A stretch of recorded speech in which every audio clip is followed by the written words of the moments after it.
sorry for being a couple minutes late, or I guess 15 minutes late on my normal 1 p.m. live stream.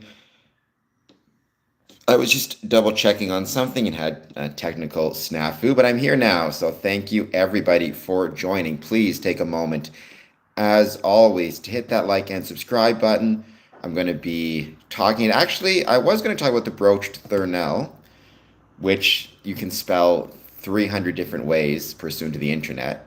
However, I actually decided I want to talk about something different, which is this idea of a ghost brand. I got this idea from watching actually Bill Maher, who I enjoy sometimes. Oof, my computer's being all funny right now. Or not my computer, my table. Hello, Dylan. How's it going?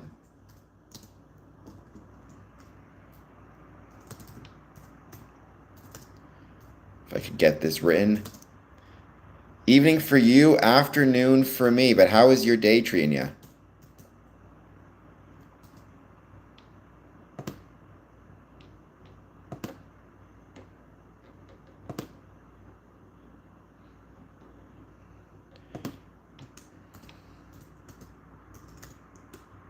Just creating a poll question at the moment.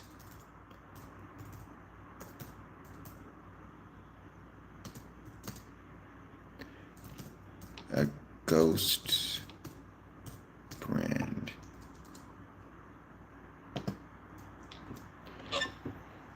I am doing well. I had a great weekend. I don't know if you saw my most recent episode, but I posted another podcast on Sunday at 6 p.m. Oh, for heaven's sakes. So no, it's going well. How about with you?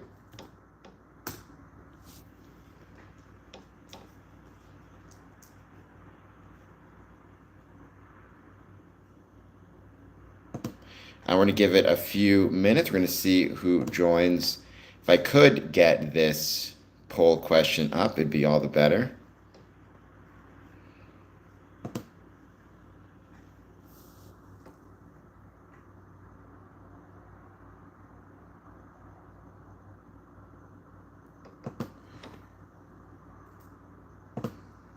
Let me see if I can actually finally write this thing.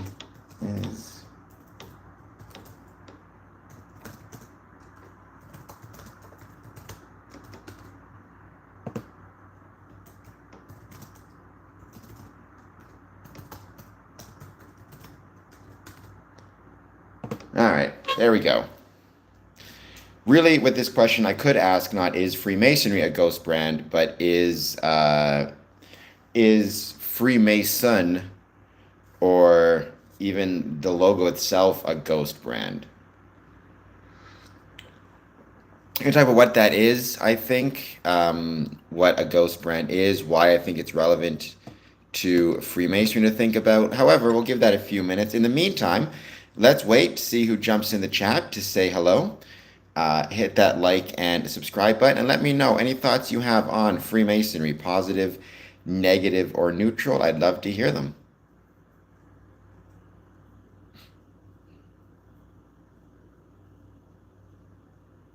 And what's interesting is there's actually two ways that you can define ghost brand. And I'm not going to let you know at this point when it comes to this poll question which way I am thinking. When I say ghost brand, the brand or the type I'm referring to. Rather, I will let you, based on, even if you don't know what a ghost brand is, maybe, if you had to guess, what would you say? Because there's actually two ways to define ghost brand.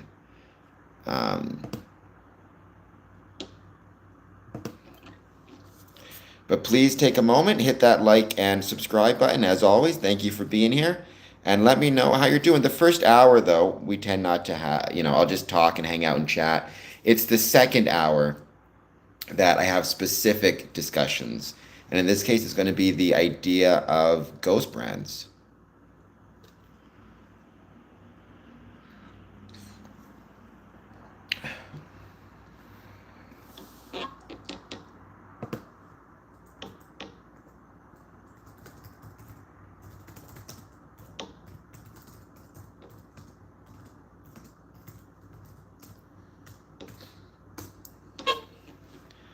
And let's just give it a bit of time, though. Let's see who joins.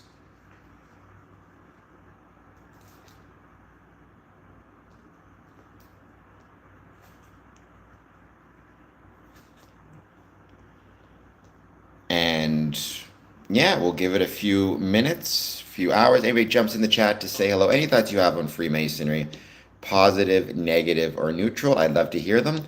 If you're not a Freemason, maybe you have questions. I've been a Freemason since 2007. Don't have every answer. However, I like to think within my 20 years, I got some insights. And it's something I'm talking about. If you are a Freemason, maybe there's questions, thoughts, ideas you've always had about Freemasonry that you want to explore. Happy birthday, Jessica Britton. I hope you have a good one. And thank you for being here. Everybody give a few hearts in the stream or in the chat for Jessica.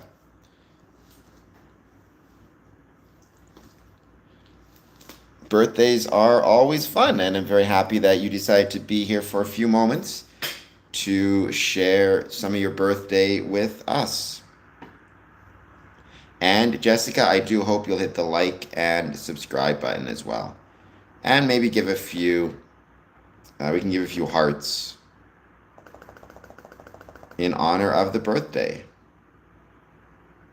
3 votes. Is Freemasonry a ghost brand? 50% yes, 50% yes, 2 votes saying yes, 1 vote saying no, 1 vote asking what is a ghost brand. And there are 2 actually ways you can, 2 definitions of ghost brand. I'm not going to tell you which one I'm picking because I'm curious to know, especially for those who say yes and no for that matter. Why did you say yes? Why did you say no? From whence are you know, what makes you think Freemasonry either is or is not a ghost brand?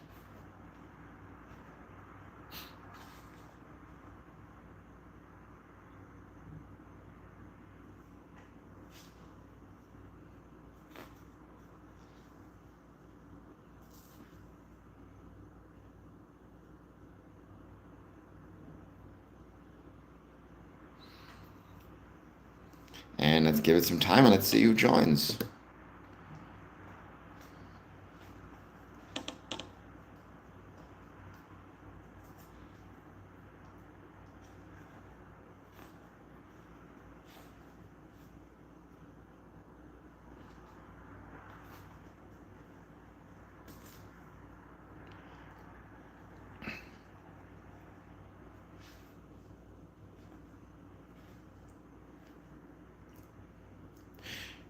And we'll just give it some time and we'll see who jumps on.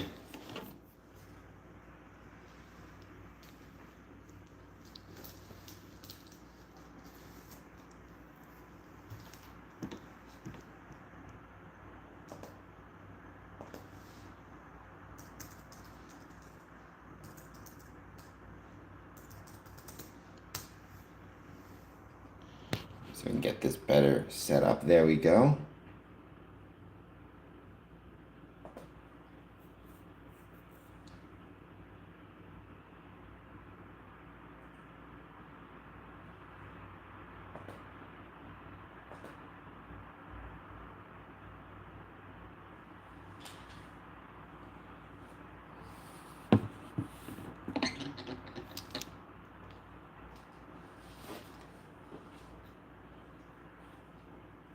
Welcome. Jump in the chat, say hello, hit the like and subscribe button if you're new. We are here chatting about Freemasonry. I do this Mondays through Fridays, 1 p.m. and 1 a.m. Today I want to talk about ghost brands, what they are, how they operate, or not so much how they operate, rather what they are and why it's relevant to Freemasonry. Carl, you say me too, as in it's your birthday also? Happy birthday, Carl.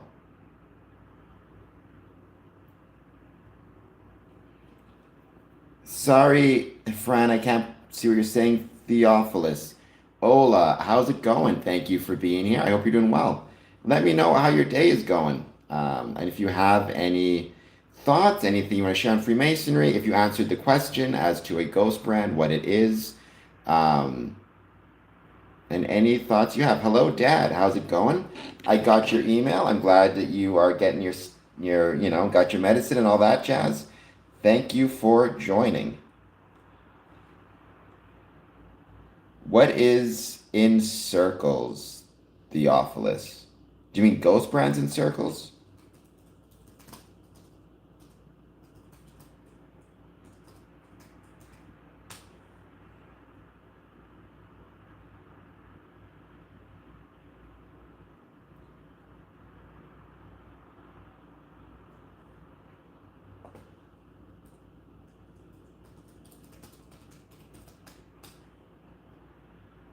Welcome. If you are just joining us, thank you as always for being here. Please take a moment, hit the like and subscribe button. Answer the poll question. Is Freemasonry a ghost brand? Um,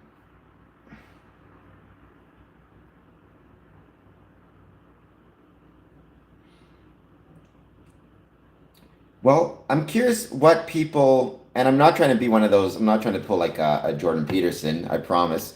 But Theophilus, I'm curious, when you hear the phrase ghost brand, what are your thoughts? What are your definitions? Like, how would you define ghost brand?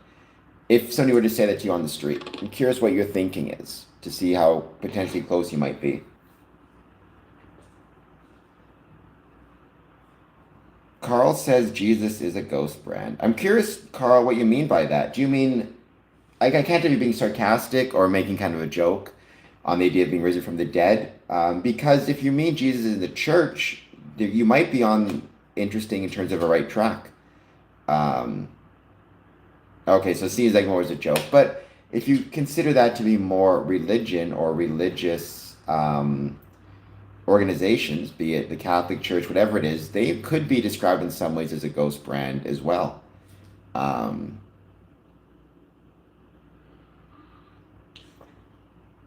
but I'm curious when people hear that term, what they think of, what their thoughts are.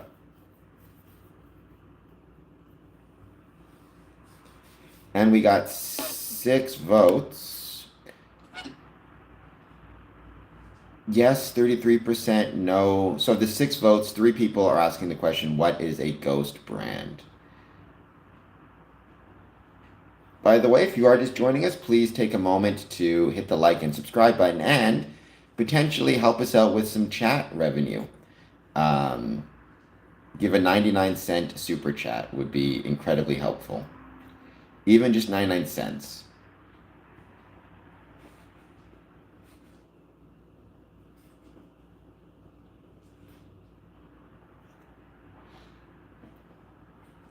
Well, don't think religion in terms of theology, right?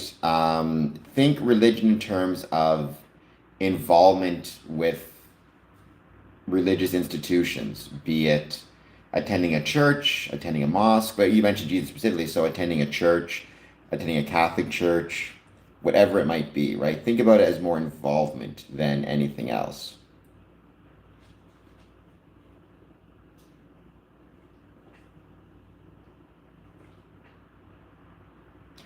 Well, thank you, Carl. That's incredibly kind of you and greatly appreciated.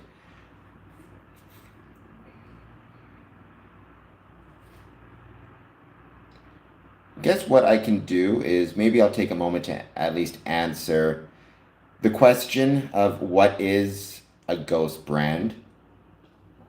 Um, and I got this idea from Bill Maher, actually. He did a segment on it on his show. Obviously, for him, he was referencing more in terms of economics and politics. However, I think it can apply to Freemasonry. I can apply to anything that had a great deal of recognition, right? A ghost brand can refer to 2 different concepts. However, I'm using the first one. A famous brand that still exists but has lost mainstream relevance, lingering like a phantom or ghost of its former self. So it's a brand name that still exists but does not have the market relevance or the cultural relevance that it once had, right? You can call it like a faded ghost brand. So it's a well known brand from the past that has declined in popularity and is now a diminished version of its former self, though still available for purchase. So it has a strong cultural significance from its heyday, lingering loyalty from older customers, often found in retro nostalgia market, appealing to nostalgia for previous eras. Brands like Sears or Barney's, once titans of industry, are described as ghost brands because they still exist but are shells of their former power and market dominance. Another good example, we got hard saying that might be smoky. Another good example of that could be Polaroid cameras, right? The old school cameras where I just call them old school. You take a picture and the image prints right away on the Polaroid. Um, right, that's an example of a ghost brand. Polaroid still exists. To my knowledge, they still sell cameras. However, there was a time when Polaroid cameras were everywhere. You could not escape them. They were, oh my gosh, they were in, people would have them out at weddings. You take Polaroid pictures. And in 2025, I can't think of the last time I saw a Polaroid camera. Sears, anything where you have declining relevance, either in terms of your market relevance, economic relevance, social relevance, technological relevance.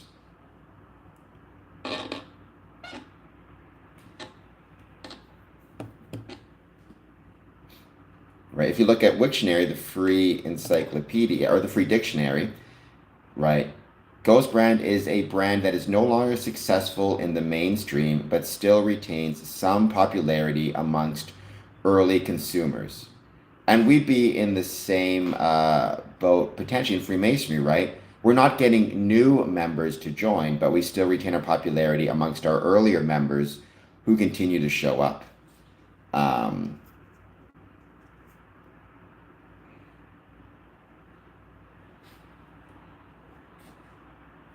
Well, you should be able to just, I mean, if you have a bank, then you just, you e-transfer through the bank. Um,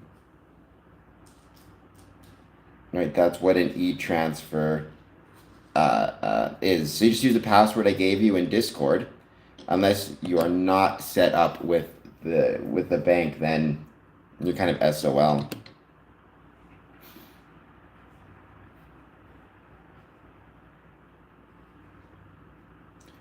All right, welcome though. Thank you for being here. 7 votes. Is Freemasonry a ghost brand? Yes. 38% no. 12%. Oh, we got another vote. I don't know what that is. And welcome to everybody who's joining us. Thank you for being here. As always, hope you're doing well. Please take a moment to hit that like and subscribe button. Let me know how you're doing. Anything you want to talk about when it comes to Freemasonry. Positive, negative, or neutral. I'd love to hear it. In about 40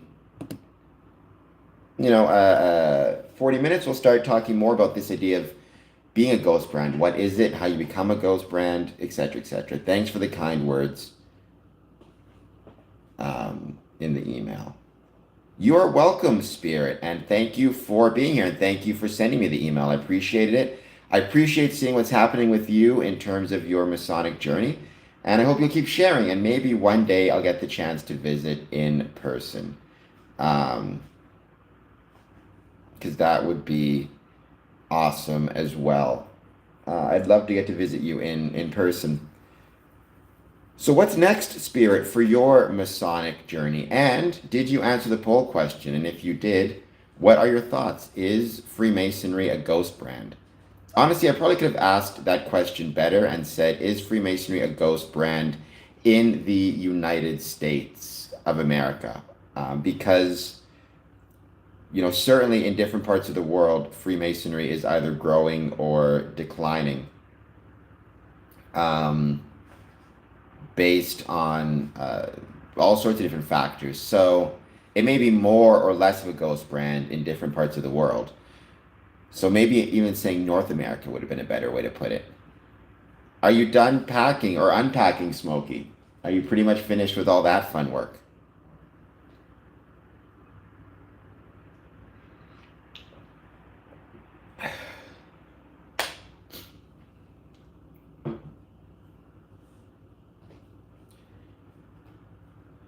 because I know packing can be a pain. We're just going to hang out, wait to see who else joins. As always, any thoughts on Freemasonry? Positive, negative, or neutral? Takes a while. Depends how much stuff you got as well. Right? But it absolutely takes a while. That's one of the biggest challenges of, I think, moving, packing. It's one of those things where you always kind of feel as though you're finished, and then you find out, oh, you missed this box, you missed that box. Somi with the green circle says hello. Hello, Somi. I hope you're doing well. Thank you for being here as always. Please take a moment to hit that like and subscribe button. Art 95. I do not know to whom you are referring when you say the resistance, but thank you for being here nonetheless.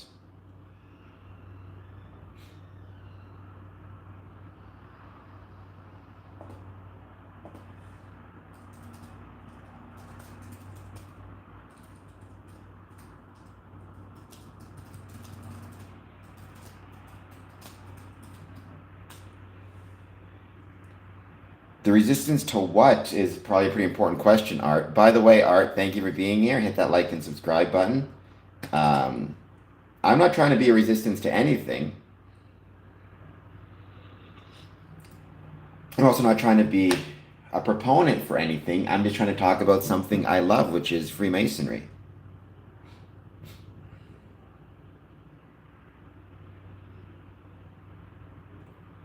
To the secret control of the secret cults. All right, Art. Do you believe, for example, that Freemasonry is a quote unquote secret cult, or that it exhibits secret control? Oh,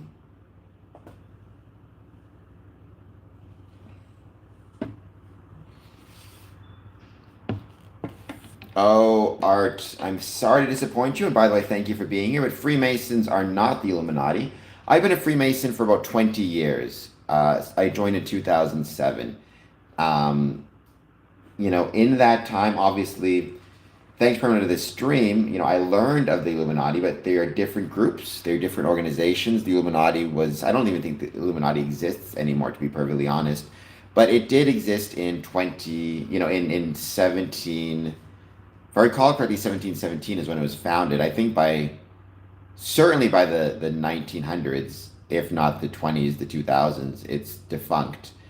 And we are not controlling the population, Art.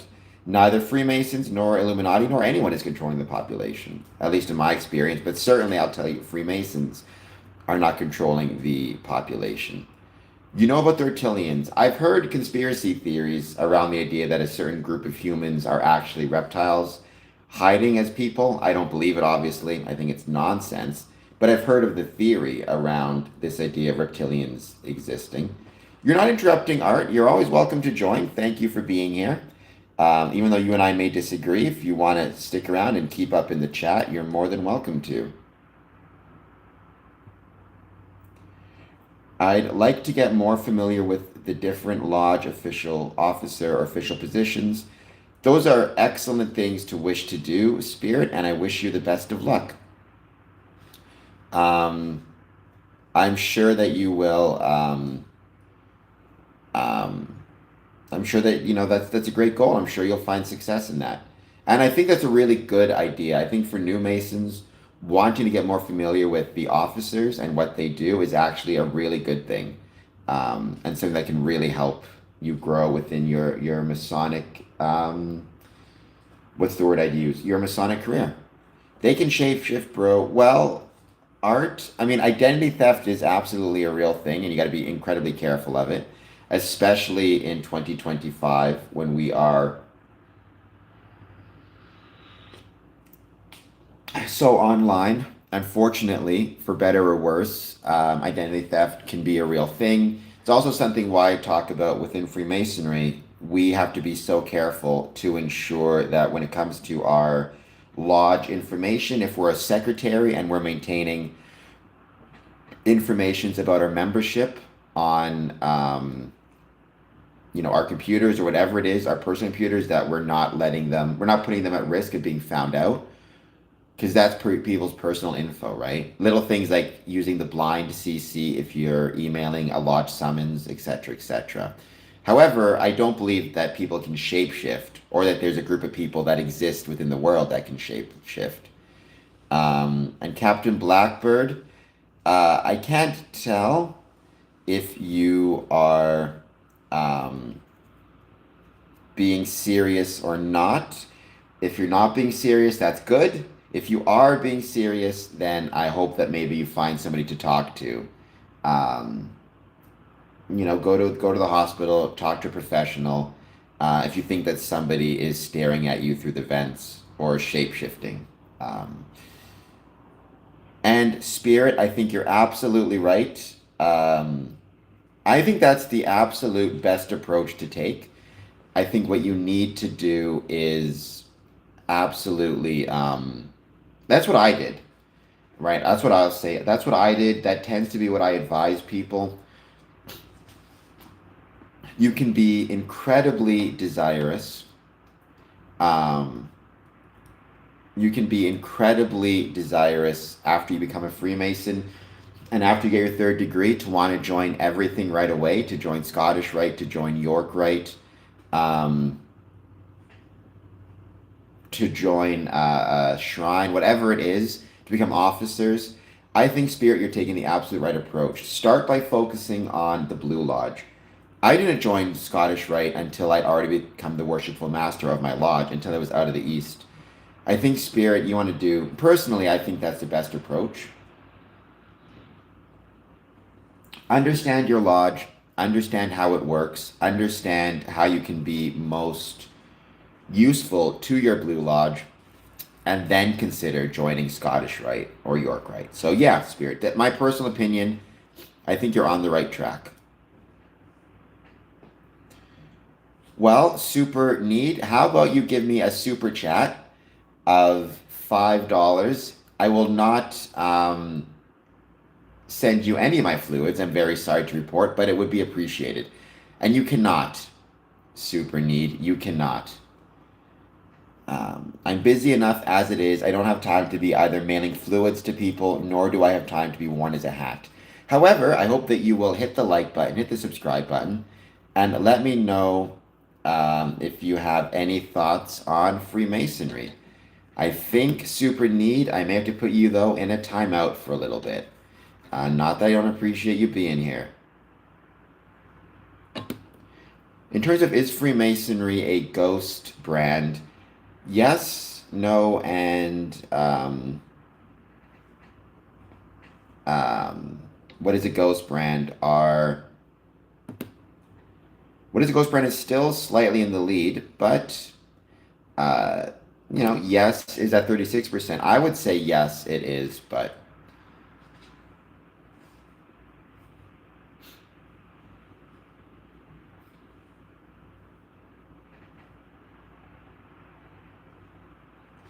welcome. If you are just joining us, please take a moment, hit that like button, hit that subscribe button. Let me know any thoughts you have on Freemasonry.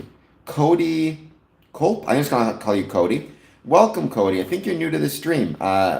If you can hit the like and subscribe button, I'd appreciate it. Why did I join? Uh, well, I always try to divide that into two answers because I think it's important that people recognize there's a difference between why people join Freemasonry and why people remain active within Freemasonry, right? I joined because my dad is a Freemason. Both my grandfathers were Freemasons. Now, you don't need to have a family connection to be a Freemason by any means. Many people join who aren't, but I joined because my dad was a Freemason. And so I always just kind of assumed at a certain point, at a certain time, I would not just join, I would join a Masonic lodge. But you gotta understand the reason a lot of people have, for example, family connections, but they join and then they don't remain active or they don't stay within the lodge. I joined and remained active, and the latter reason is because I love Freemasonry. And that's not anything to do with Freemasonry. That's something to do with me. Um, and my kind of personality, my history, whatever it is. It's kind of like your favorite song, right? There's something about Freemasonry that speaks to me in the same way my favorite song speaks to me. It's not that Freemasonry is special, nor is it that I'm special. Is there something special about the relationship I have with Freemasonry in the same way my favorite song? Other people join, even if family connections, they join, and for whatever reason, they don't develop that same connection. So that, I guess, is my answer, Cody. I hope that made sense. And Cody, let me know if you have any other thoughts, questions, comments on Freemasonry. And thank you for the question. Why you block me on Grindr? Because I don't think you'd call me back after a dinner, Jon Snow. I think that you'd be the type of person I'd buy you dinner for, and you never call me back.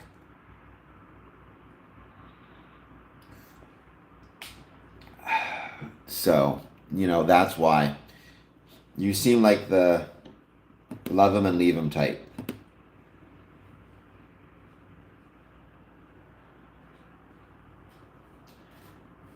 Cody, if you're still there, did my answer make any sense to you?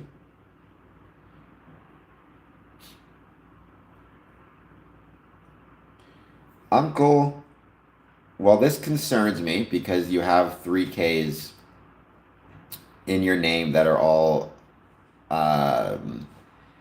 all uppercase. So that concerns me a little bit. However, try to take your question, your statement at face value. I found more on. Do you mean you found more about Freemasonry, or do you mean you found more about yourself? I'm not sure what you mean by your statement. I found more on my own. Like you found more fulfillment outside of Freemasonry than within. You found more information outside than within. I mean, the latter is impossible, I think. If you want to know about Freemasonry, you got to join it to know about it. However, if you want to find fulfillment in whatever term you want to use, happiness, then yeah, you may find more happiness outside of Freemasonry than within. It's a personal journey to find fulfillment and happiness. Um, well, Cody, I'm glad that I answered your question well. Let me know how you came across this stream. Were you just searching on YouTube, came across it? Do you search for stuff about Freemasonry, etc., etc.? Sorry, Uncle. Even the light doesn't really help me with that because, again, I don't know if you're speaking about light metaphorically, if you're speaking about light in a religious context, if you're speaking about light in terms of just knowledge. I mean, obviously, Freemasons, we kind of use light as a metaphor to describe certain things, but many groups, organizations, belief systems also rely upon light to describe like different means. So I'm not sure to what you mean by light. Context is important, but I'm referring to knowledge. Well, I mean, yeah, I don't like, again, it depends the knowledge you're looking for. If you're looking for knowledge about Freemasonry, what it is, how it operates, then you kind of at a certain point have to join. You can learn a lot about Freemasonry without ever being a Freemason. However, if you want to learn kind of the feeling you get and whether it's right for you, you kind of got to join. If you're speaking about knowledge in a more general context, then there's a lot of different ways to learn and to gather knowledge and a lot of different topics, right? So the type of knowledge you're looking for absolutely may not be found within Freemasonry, which is perfectly fine. Um, Everybody absolutely has to, I think, try to discover knowledge for themselves. It takes one to be one. I mean, you could argue it takes one to make one, or it takes seven to make one. It takes one to know one, might be another way to put it. Um, which is fine. You don't have to join, Uncle Cracker, right? I just never felt the need to join. Everybody's looking for different things, and I think the most important thing is that you find the right path for you to find what you're looking for. Um, so, Jon Snow, Freemasonry is not a British intelligence spy gathering training because I'm a Freemason and I've never been part of British intelligence. I'm sad to report. I wish I was a 007, but I am not. Yes, Spirit. Those are good ways to look at it. Blockbuster, Radio Shack, etc. Those would be good ways to look at ghost brands. Not so much. Not so much. Um,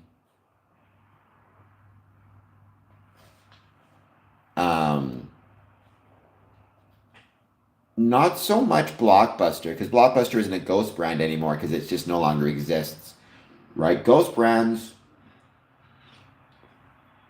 they're companies, businesses, brands that still exist.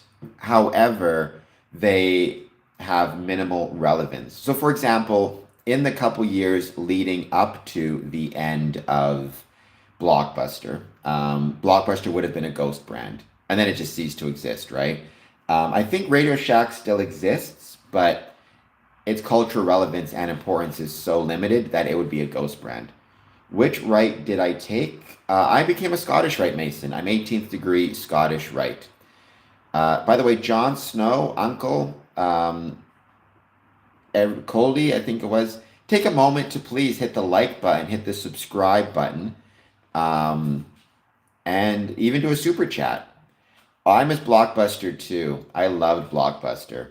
As Blockbuster declined, so did Freemasonry. Keep that in mind.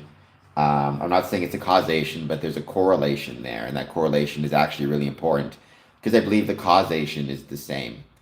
Um, right? The causation is the same for both.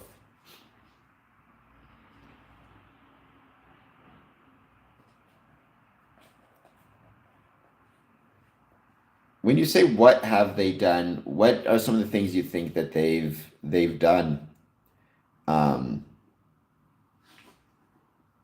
and once again, Uncle, I am concerned about your name. That's for sure. One thing I love about Freemasonry, I think one of the best things about Freemasonry is that it does not discriminate against people based on race or religion or creed or ethnicity or anything like that. I think that's one of the best things about it, including Scottish Rite for that matter. The old days were great. I mean, the new days are pretty good too, but I do. Um,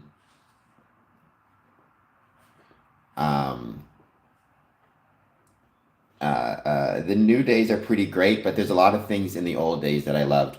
Karsa H, it's going well, Karsa. I hope you're doing well. I hope you'll take a moment to hit the like and subscribe button if you're new. They allowed a way for, I'm not sure, again, you speak in a lot of riddles, Uncle. I'm not sure what you mean by for my people to raise themselves up. I mean, Scottish Rite provides a way for any Mason, any person who's a Mason, to advance through the Scottish Rite degrees and to gain more knowledge about Freemasonry. Um, but that's for, I mean, when you say my people, you have to be referring to Freemasons because that's the group that can join. I'm not new, I already subscribed. Cool. Well, then, welcome back, Karsa. Thank you for being here. Sorry I didn't recognize your name, but I get a lot of people coming in and out of the streams.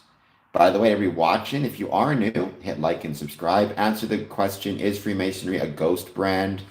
Um, and let me know if you have any thoughts. Another 20 minutes, I'll start on the main topic, which again will be, um, is Freemasonry a ghost brand?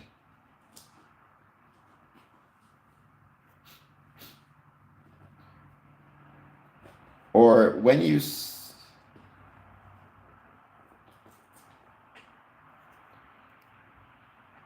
well, I mean, I hope we don't get a World War III.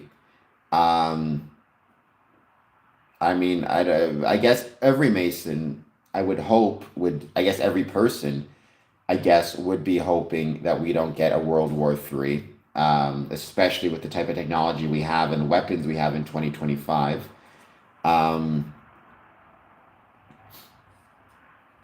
well, Uncle Cracker, I don't know if provoking people is the best approach to take, though online it's a very common thing. I mean, the only other idea I have when you talk about my people is potentially the fact that in the York, right, there is a Christian exclusive element once you get to a certain degree. I don't know how actively that's practiced, but I think that that's the only exclusive other thing I could think of. Or you could be referring to African American versus African American Freemasonry in Prince Hall. Um, but obviously, in thankfully, I mean, Prince Hall still exists, and it's wonderful that it exists. It's an incredible organization, and there is a Scottish Rite in Prince Hall as well. You could be referring to that as well. Um, but yeah, uh, I Carsa, I very much hope there is no World War III. I don't know if you're referring, Carsa, to the kind of the myth or the um, kind of the incorrect idea a lot of people have, which is that Albert Pike wrote a letter warning about World War III,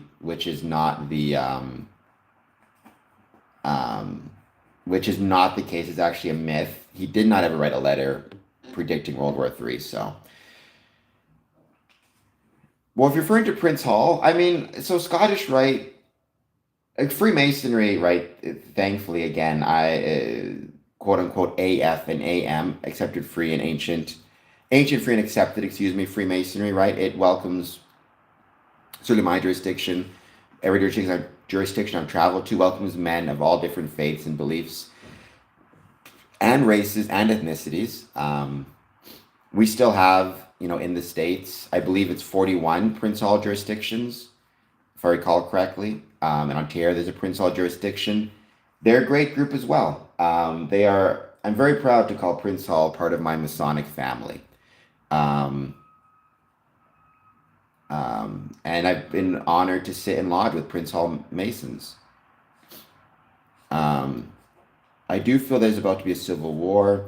Let's hope not. Knock on wood. If there's not going to be a civil war, then I think it's going to be thanks to groups like Freemasons and Freemasonry and other civic groups that will pull us back from the brink or pull the states back from the brink.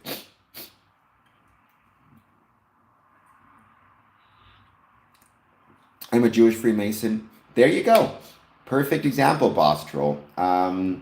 Again, it's I know Jewish Freemasons, Christian Freemasons, Muslim Freemasons. Um, uh, I've known some Wiccan. I've known some Hindu, Sikh. There are a ton of different um, religions and ethnicities represented within Freemasonry, and I think that's its greatest strength. Welcome, Boss Troll. Thank you for being here. Um, Uncle Cracker, I've not heard that phrase before. Um, um, Sorry, I've not heard that phrase before, so I can't say. At least I don't think I have. Now, I've done a lot of Masonic rituals and a lot of Masonic ceremonies, but that phrase does not stick out to me. I don't believe in God. Well, you don't have to believe in God. You have to believe, Karsa, in a supreme being. The nature of that supreme being is up to you. Um, so I guess what I'll say is, I will, how you define God versus supreme being. Like, most people would probably consider me an atheist in that I don't believe in God in the traditional sense. I do believe in a supreme being. You have to talk to your local lodge or the local Masons, and just explain to them what it is you do believe in versus don't. If it's possible for you to believe in some type of supreme being beyond yourself. But I would say at the start, a lot of people put the cart before the horse. At the start, just make contact. Contact a Masonic Lodge, say you're interested in joining, why you're interested in joining, and then you kind of go from there. You can also look at some of the more liberal branches of Freemasonry, some of which don't require belief in a supreme being, but those are very rare in North America. They exist more in Europe. I like to engage, all is in good faith. That's one of the biggest challenges of communication via text and communication via chat, is that it's incredibly hard to detect tones. It's very hard to detect who, for example, is potentially trying to troll versus not troll. It's just something you kind of get used to. But I try to feel it out. I try to give benefit of the doubt as a general rule when it comes to those who I think might be trolls versus might be engaging in good faith. Um, so yeah, once again, welcome everybody who's joining. Boss Troll, Carsa, let me know if you answered the poll question, and if you did, let me know what your answer was. Do you think Freemasonry is a ghost brand? And if you do, oops, that's a fun sound. Why do you think it might be a ghost brand? If you don't, why do you say no? Or any other questions?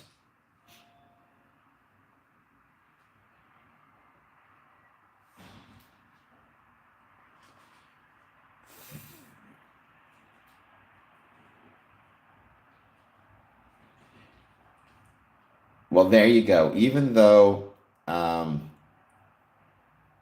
what is a ghost brand?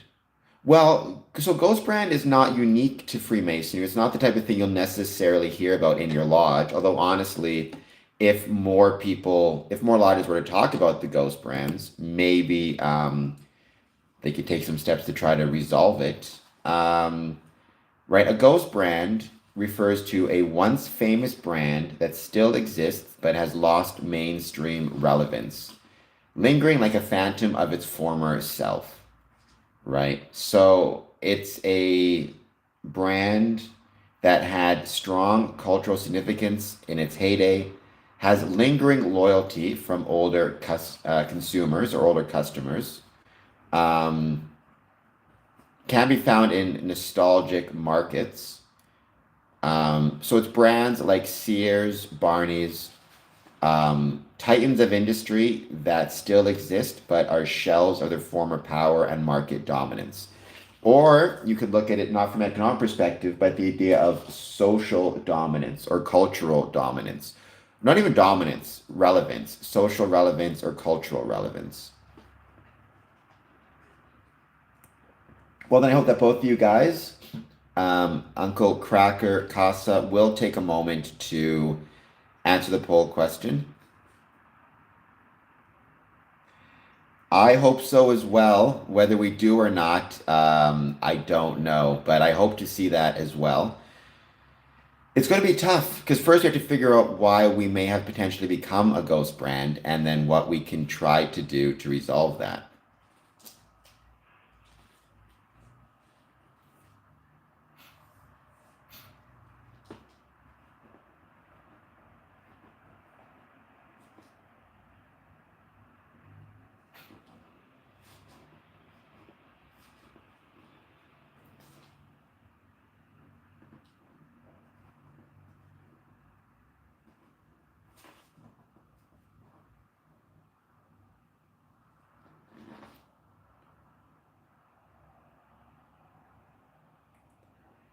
I mean, the 1950s, there's a lot of reasons as to why Freemasonry grew in the 1950s, right? It was on the backs of returning veterans. And then that brings up the interesting question of why is it we've had wars since World War II?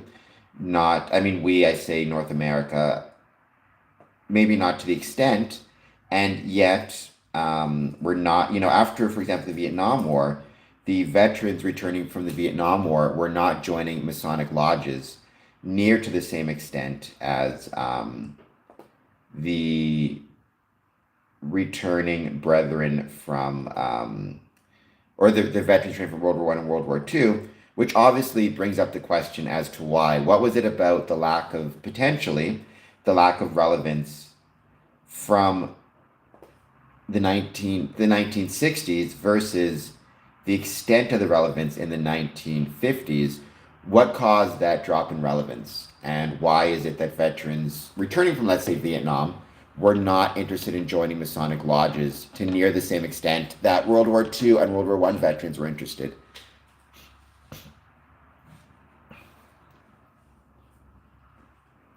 The message has been obscured and it alienates men from wanting to search for more, the men leaving the lodge and sharing extreme.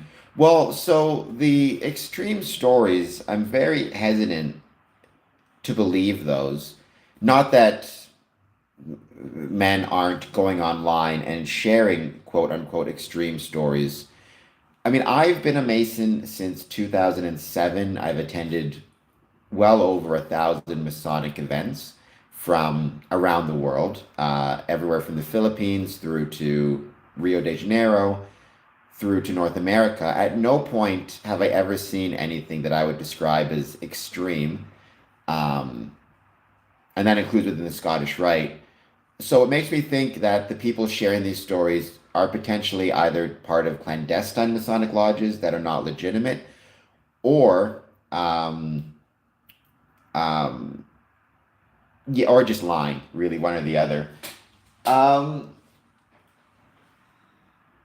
you're also, I mean, I've actually interviewed um, combat veterans on the channel in the past and asked them about what it was in World War I and World War II, or what it was about those veterans that, upon returning, were so interested in joining Freemasonry, and potentially what it was about the Vietnam era veterans and even later generations that have not shared that same interest, at least from a numbers perspective.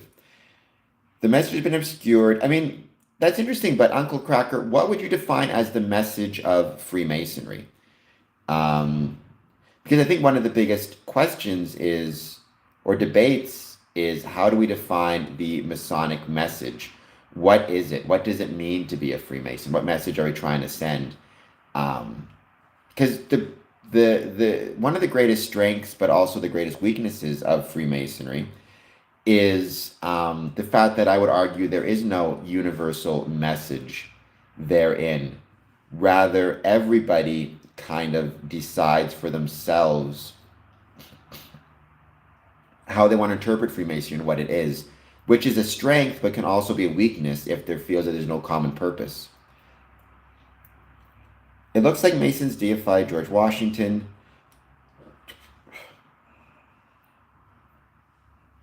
Freemasons' message, brotherly love, relief, and truth. That's another good one. Welcome, Spencer. Um, I mean, again, Theophilus, I would not describe the Masons as deifying George Washington. I've never heard of George Washington being treated as a deity or a god in any Masonic meetings I've been to, either Canada or the US, or anywhere around the world for that matter. They may place him on a, you know, place of historical prominence, but you see that with many Masons around the world. For example, in the Philippines, Jose Rizal is kind of placed in a position of prominence. His statue with his Masonic regalia is in a place of prominence in the Philippines, but I would not say that that describes him as being, deified per se, or in I don't know, uh, in Italy, Garibaldi is another example, potentially. Freemasons are seen by the average guy as sort of a mob, or I mean, there are some who view Freemasonry as being connected to kind of criminal activities, but honestly, Uncle Cracker, I think that's a little bit rare. I think the average person, and this is the problem, doesn't think about Freemasonry at all in any way, which in some ways is worse. Message of Freemasonry: we do good stuff. Freemasons' message: brotherly love, relief, and truth. It's interesting. I might have a different, what I consider the message of Freemasonry to be. But you could argue that that is in some ways its weakness, right? Is that there is no consistent message. Even on a global scale, the message of Freemasonry in Ontario is going to be different from the message of Freemasonry, let's say in Texas, I would think. Now, if the messages become too distinct and too different, that becomes a problem because then you have issues around regularity and things of that nature. But the answer is brotherhood. It's like we are start of it after leaving service. Well, so then, Uncle Cracker, that's a good answer. But then my question is, why is it that you did not see that same desire for brotherhood from veterans returning after, in the States, returning after the Vietnam War, um, or to my understanding, even more recent wars? Now, I can't speak for, you know, the most recent, like I can't speak for Iraq, Afghanistan. I'd be really curious to know if um, veterans returning from Iraq, Afghanistan, those conflicts were interested in joining Masonic lodges, but I have done whatever research I can on Vietnam, and you did see a significant lack of interest in joining Freemasonry amongst returning Vietnam veterans as compared to World War One, World War Two, even Korean veterans to a certain extent. So, what might your thoughts be on that, Uncle Cracker? Because yeah, everybody watching gave the same answer. Like all the people I talked to from a military perspective gave the same answer as you when I asked about World War One and World War Two. It was brotherhood, but not. They didn't have an answer for Vietnam.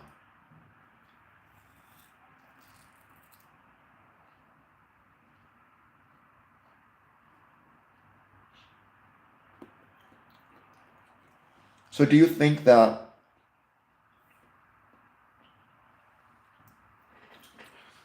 is it possible that people coming back from Vietnam were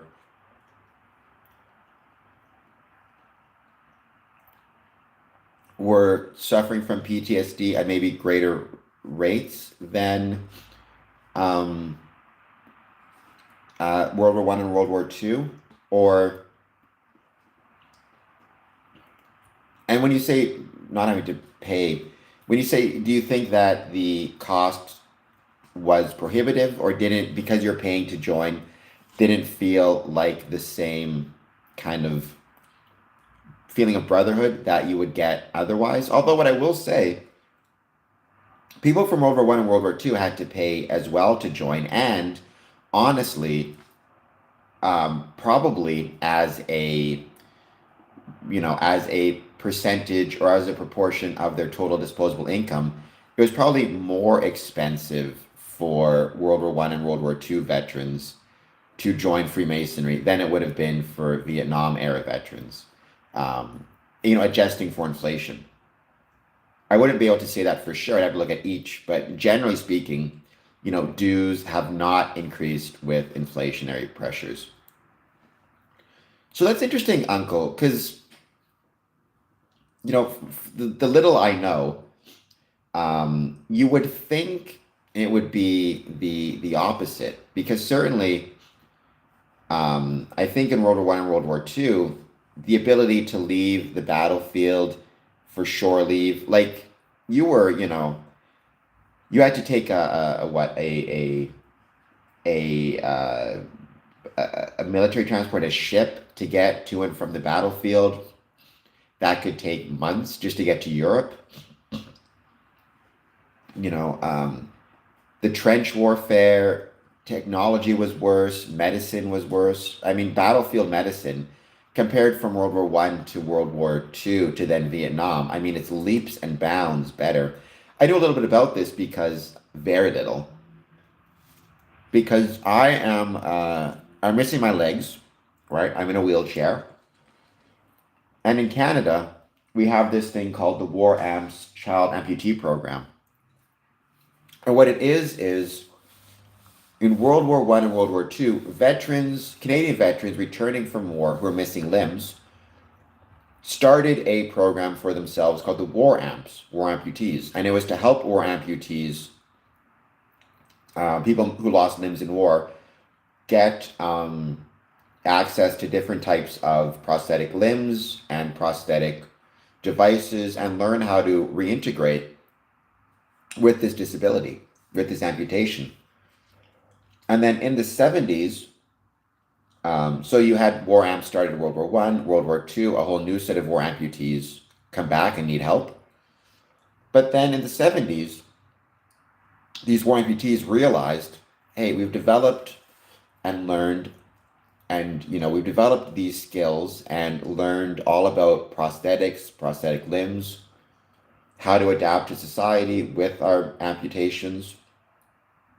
And they realized with this knowledge, they could pass it down to child amputees. So they started the child amputee program, which I'm a part of. But anyways, just hearing, some of the veterans, because they would do these Operation Legacy programs and try to remind the champs of the war amps itself and where it came from and what the war amps were. Talking about just the advancements made in prosthetic limbs for veterans from World War One to World War Two to Vietnam to, the 90s and 2000s when I was active in it. It was night and day on the medical treatment that amputations got and how much less likely you were to get a serious infection or have complications due to infection, if you lost your limbs, 70s on versus in World War One, World War Two. So even just thinking about from a medical perspective and not having the trenches, the differences. Well, networking is still the most powerful thing around. Back then, no internet, no cell phones.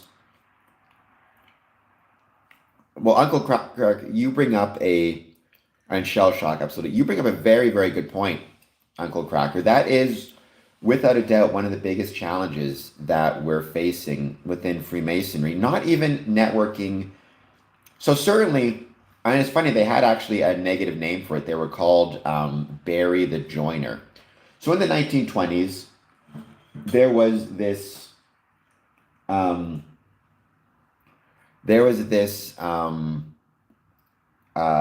can't think of the term now, stereotype of a man called Barry the Joiner was a stereotypical name. And he was a guy who would join everything. He would join the Moose, the Elks, the Freemasons, the Shrine, every appendant body of Freemasons. He would join the PTA. And it was done as a joke. He was kind of viewed as somebody who was trying to curry favor in a small town. Maybe he was a used car salesman trying to drum up more business for himself, or he wanted to get into politics, or he wanted to be considered the big man in the town. So that was Barry the Joiner. Nowadays, you can do that same type of networking for much cheaper and much less time consuming by just being on your phone 24/7. Right? And constantly sending out emails and blasts, and you get the same sense of networking without joining a million groups and spending all your money on dues or whatever it is. But it also gives you the false sense of social networking. So when you say back then no internet, let's say you were a member of a Masonic lodge in the 20s or the 50s, and one of your lodge brothers, their girlfriend, their wife was pregnant. If you wanted to know if they had the baby and how healthy the baby was, you had to go to lodge to learn that because you couldn't, phones were incredibly expensive or non-existent. A letter will take forever to get there. You can go see him if you have a car. Maybe you can drive there. If you don't, you have to walk. Who knows how long that will take. Or, you'll go to lodge and, meet him there. And lodges were expected to be within a day's travel. In 2025, you get on your phone and you can just look online. Oh, brother John Smith had a baby. You can send him a message on Facebook. You can maybe send him a card. And you feel like you've maintained your brotherly connections without ever setting foot in a lodge. And that's a really dangerous part of technology and what it can do. The Masons, you're not wrong. We definitely need to have more people who can speak to younger men. Operating independently, that's always tricky, right? Because at what point, if you're operating independently, what if you start to say things that are not in keeping with with Masonry, or you're trying to oversell Freemasonry in order to get people to join, and they're joining with improper or incorrect information about what Freemasonry is, right? Like that's one of the biggest challenges I think that we have within Freemasonry is how do we allow ourselves to communicate effectively with one another or effectively to non-Masons without getting to a point where we are kind of giving inconsistent messages or contradictory messages.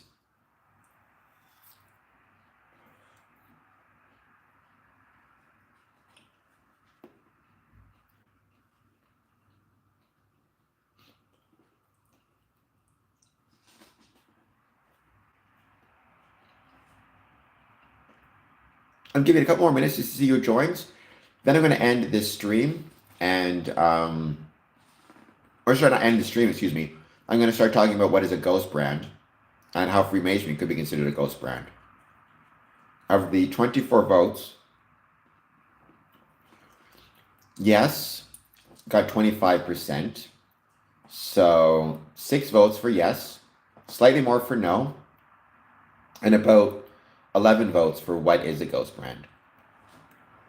But let's give it a few more minutes and let's wait to see who joins. Shoot, Karsa, ask away. I can't promise you'll be able to answer. I don't know every answer, but I'd like to think I know at least a few.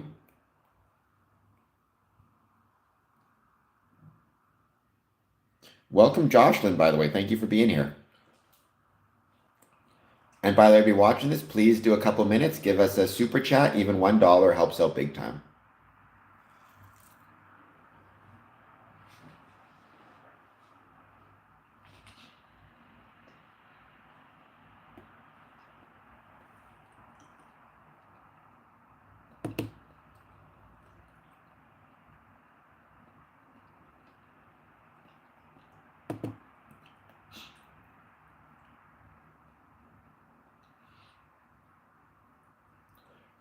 John Gal Bunny. Referencing the, are you saying look like Harry? And that's an old sitcom. I don't know anything about the old sitcom. I'm very sorry.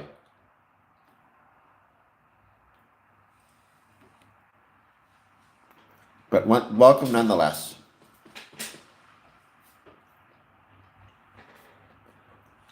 Okay, well, I thought it was a sitcom. So it shows how little I know.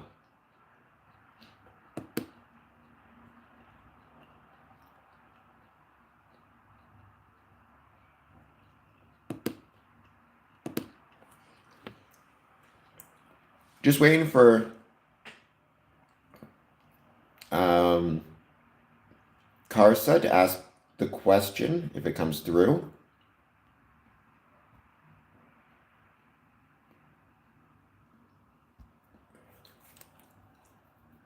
John, I hope you hit the like and subscribe button, and thank you for being here.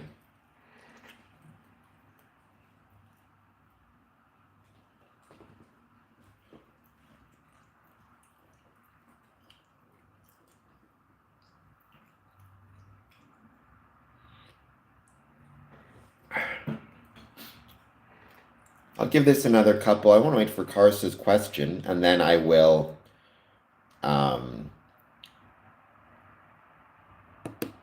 start talking about my stuff. Yes, I am a Freemason. I've been a Freemason since 2007. So almost 20 years, which is crazy to think it's been that long. But yeah, 120 years just about, over 1,000 Masonic meetings attended. So why do you focus on... Well, that's an interesting question, Karsa. That's a tough question to answer. Because I don't know...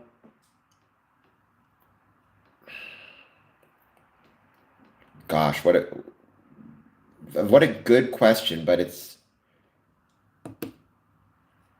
a tougher question to answer. They do not. They do unique stuff, but unique and weird is not the same. So Karsa, or Kasra, excuse me, I think what you're getting to with that question is what we in Freemasonry call guarding the West Gate, which is a perennial debate amongst Freemasons, which is how do we correct for, or how do we ensure that the membership that is joining, that applicants that are joining, how do we ensure that we have the strongest possible um, candidates joining Freemasonry, right?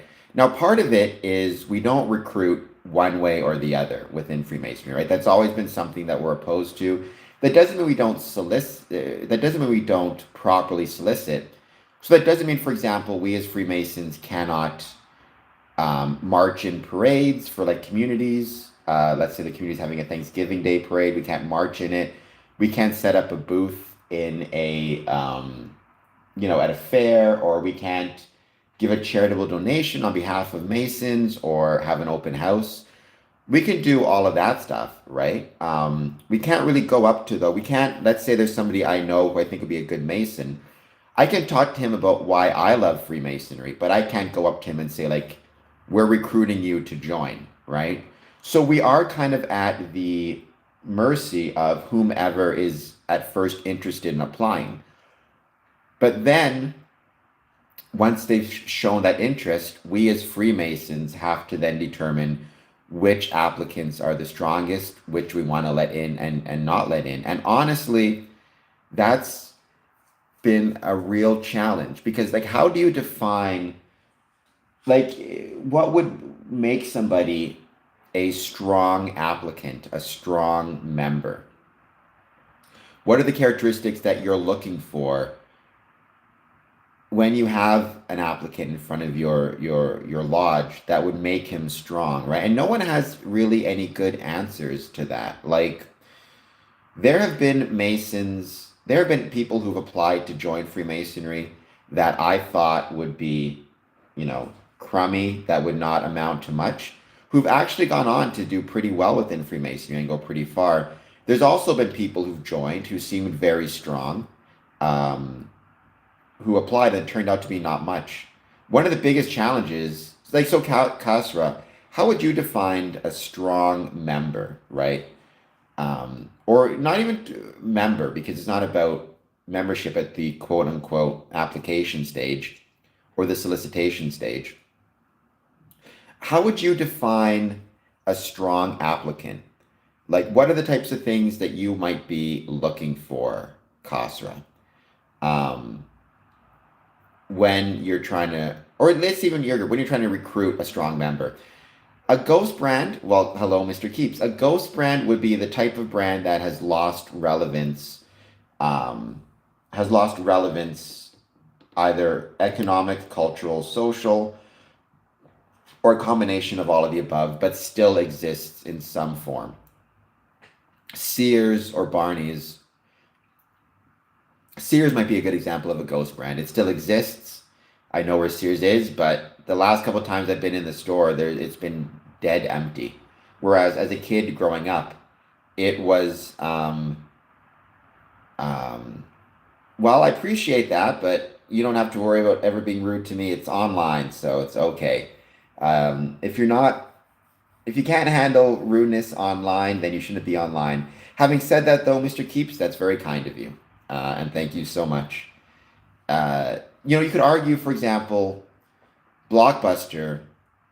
Well, I guess I don't think Blockbuster exists anymore, which in which case is not a ghost brand, it's just a non-existent brand. But the last few years when Blockbuster existed but was losing the battle to Netflix, it became a ghost brand. So that is what a ghost brand would be. So Kostra, if you're still there, let me know how you would define again stronger members. You know, oh, Blockbuster before it went out of business, Sears. It's any brand that has lost relevance, either economic or cultural relevance. So, again, Sears could be a good example. It's not that it no longer exists. So which is why Blockbuster, I wouldn't call it a ghost brand in 2025 because to my knowledge it no longer exists. But for the last few years of its existence, it was a ghost brand in that it had once upon a time incredibly strong cultural and economic significance, strong name recognition. It had loyalty from older customers who maybe just didn't want to stream for whatever reason, but was not was not relevant in the way it was before. A modern ghost brand might be Polaroid. Sure, cable companies is a good example of it. Um, I would say Polaroid can be a really good example of it. Most people don't know Polaroid still exists. Like they're still making those cameras. They just sell very, very few of them. And to the extent that they are sold, it's almost always for like some type of nostalgic or nostalgia type of thing. Like they have them at weddings to give out to guests. Kodak, great example. If I want to recruit strong members, I'll look at their economic growth, social impact, knowledge, education, and financial stability. So it's interesting, Castra. I have actually argued, I'm one of the few who believes this. K, all right, I'll call you K. Um, that we in Freemasonry, one thing we should do is when somebody's joining, perform a credit check to see about their financial viability. Um, Not that that should automatically exclude anybody, but or automatically, you know, remove anybody from consideration. But I would suggest somebody who's having financial troubles may face troubles in other areas of their life, may face troubles maintaining their Masonic commitments, certainly the dues commitments. But I think, um, and then social impact, knowledge, education. Again, what if Freemasonry can help you develop those things? So to join Freemasonry in the States, you have to be 18. To join in Ontario, you have to be 21 or over. Um, the argument you could make is what if, if you want to join at 18 years of age,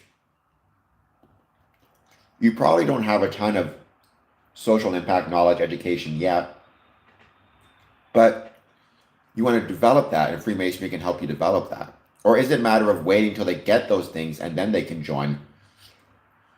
I mean, you're definitely right that numbers is not the one thing that matters. If numbers was the exclusive thing that matters, then Freemasonry, would not be in the state it is because Freemasonry would have just kept on growing as the numbers, every year the numbers going up.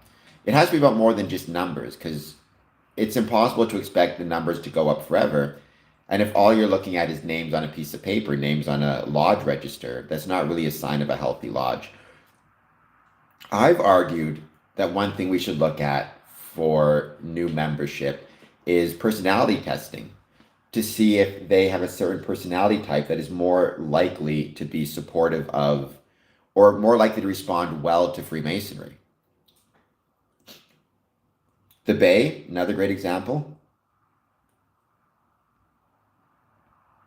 I have an 830. Well, then you would get in.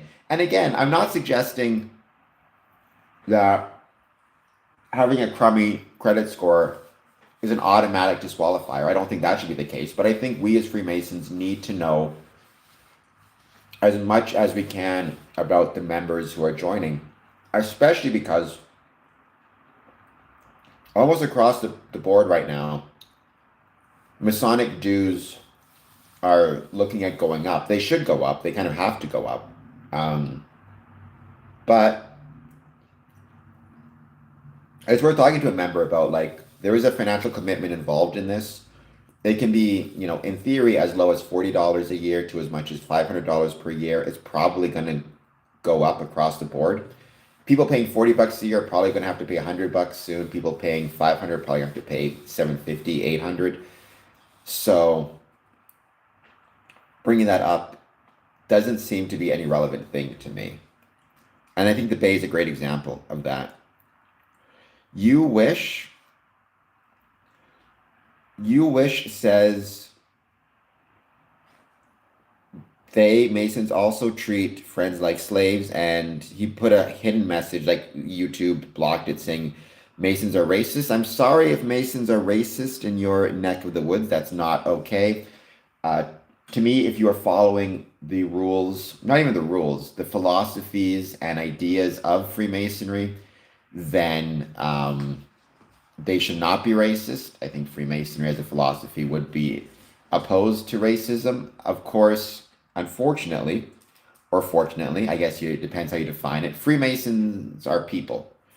And because they're people, um, they can absolutely have the worst qualities of what it is to be a person, so including racism. So I'm sorry about that, you wish, but I do appreciate you being here nonetheless. I can at least say I've been very lucky that I've not experienced racism within Freemasonry, at least what I've seen since 2007. But I'm not going to pretend like it doesn't exist. And as for treating so-called friends like slaves, I'm sorry about that as well. I wish they did not do that. HDI, Human Development Index.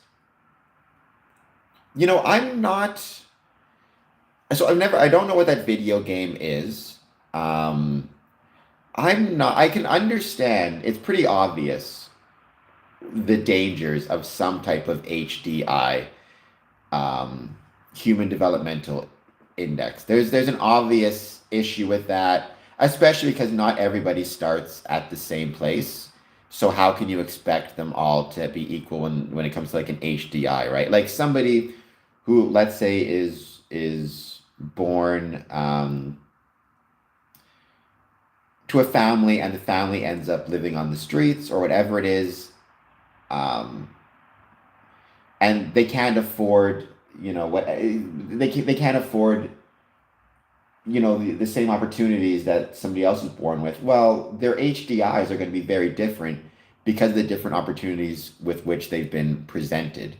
Um, so obviously, HDI is incredibly dangerous. However, I'm not also 100% opposed to this idea of, like, look, this is one of the biggest problems, not just within Freemasonry, but within the world at large, right? Which is, how do we fairly and adequately judge the strengths or weaknesses of individuals, whether it be for membership, for job applications, whether it be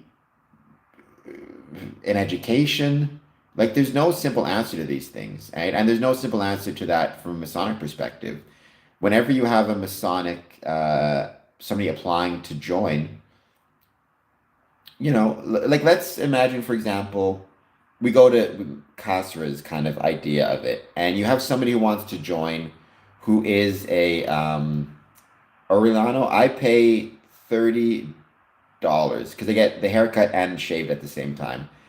And Freemasonry is not against God. Freemasonry, I know many Freemasons who are Christians, Jewish, Muslim. They have different understandings of God, but they all believe in it. Um, I'm doing well, Christopher. What was I trying to say? So we go to Kay's idea, right? And Kay says,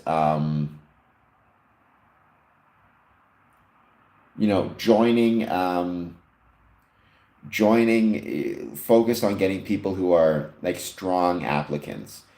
And based on what he said, so you get somebody who applies, let's say he's 30, and he's very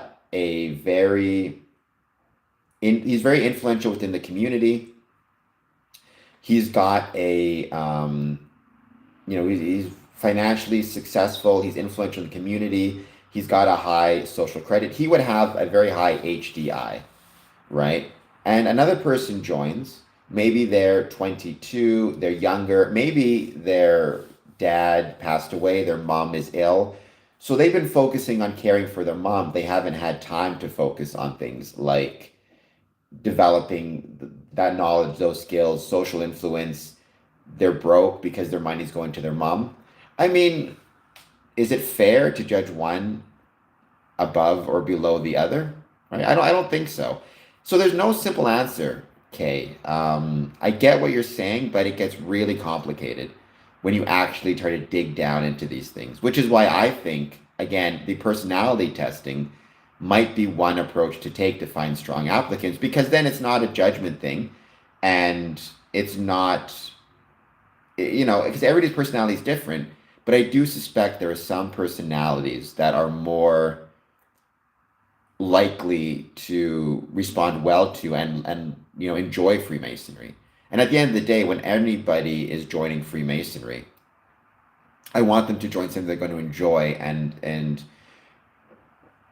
respond to. I don't want somebody to join Freemasonry thinking it's something they'll like and then finding out it doesn't speak to them, right? I think that is bad for the craft as well as for all the lodges who put the work into having people join.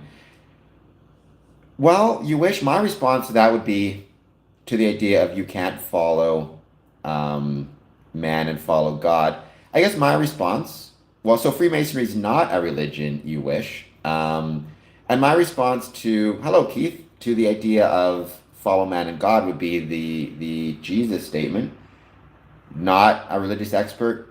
Give unto Caesar's what is Caesar's, give unto God what is God.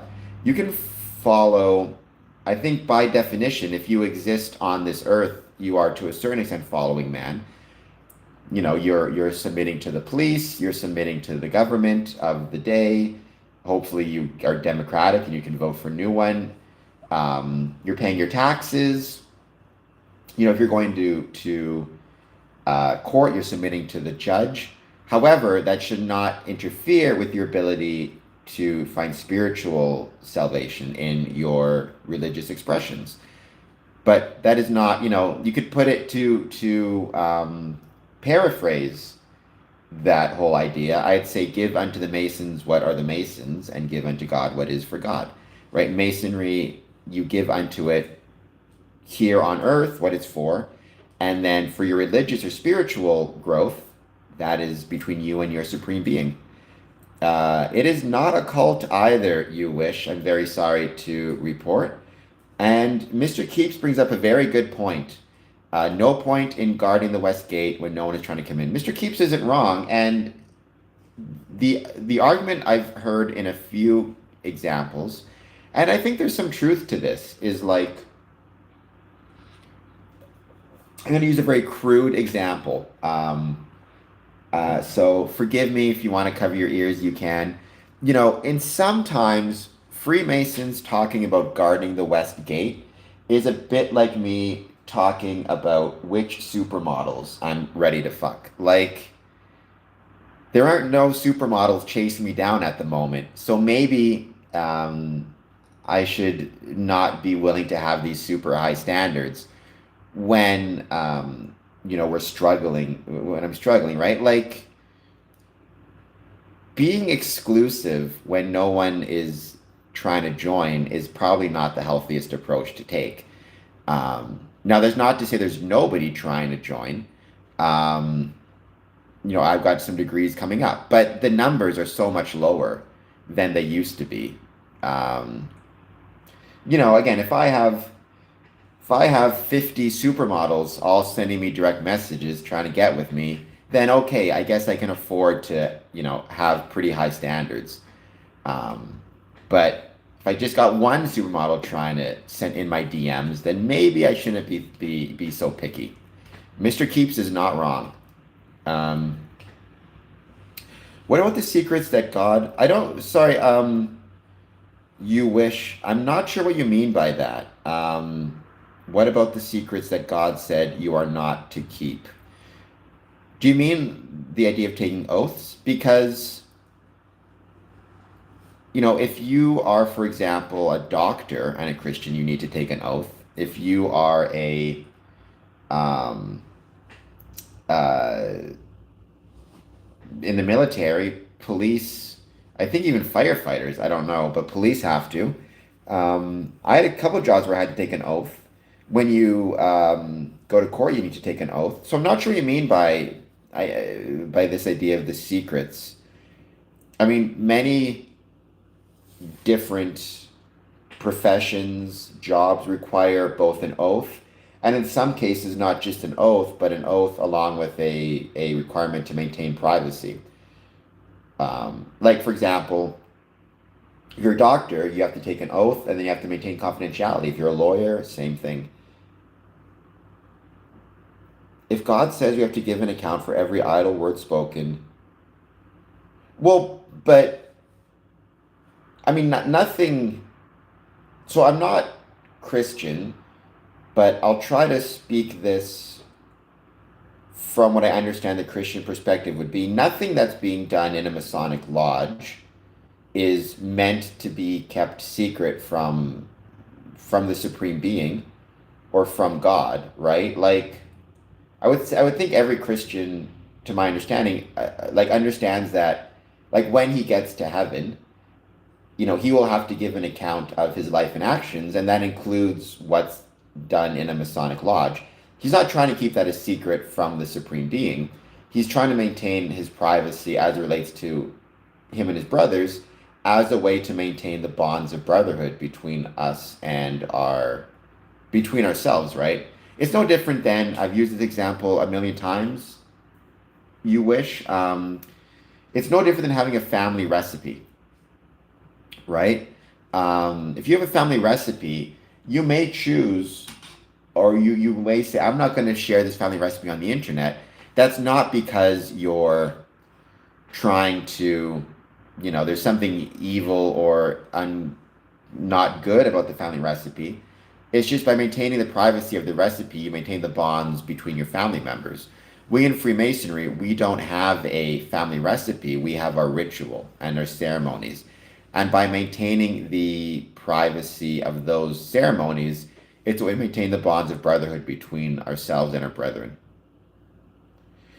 Yeah, and just like Uncle Cracker says, I mean, there are various reasons why things are to be maintained privately. Um, it's a good thing. Sometimes there's economic reasons, sometimes it's about maintaining relationships, sometimes it's about security. To maintain privacy or maintain a secret is not automatically a sign of anything nefarious.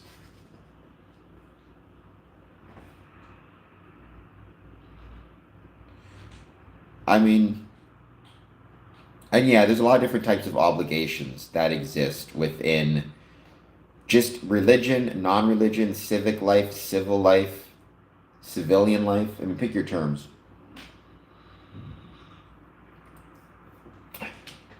But going back to this question of a ghost brand and what is it? Well, be nice, Uncle Cracker. I mean, it's hard to give. I mean, that's the one thing I will say about being on stream and chatting. And one thing I'd be careful about is it's very hard. Like, I do have an advantage talking, right? Like, it's very hard in these chat style messages to express fully thought out points and arguments well. You're limited by the number of characters and how fast you can type. So, even if someone is maybe not expressing the argument the best, I don't, sometimes I will take that more as a example of the limitations of the format and not, their intelligence, one way or the other. So we talked about the ghost, or the question I asked is Freemasonry a ghost brand? For the record, unfortunately, I would say yes, it is. Does make me very sad to say that.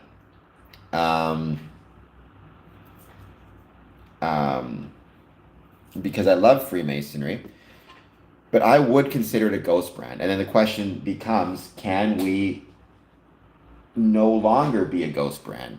And I would argue there are examples of brands that have at one point or another been a ghost brand and have returned to prominence. The most famous example of that would probably be Apple Computers, where it was, if I recall correctly, 90 days from insolvency in the 90s before Steve Jobs took it over once again. Um,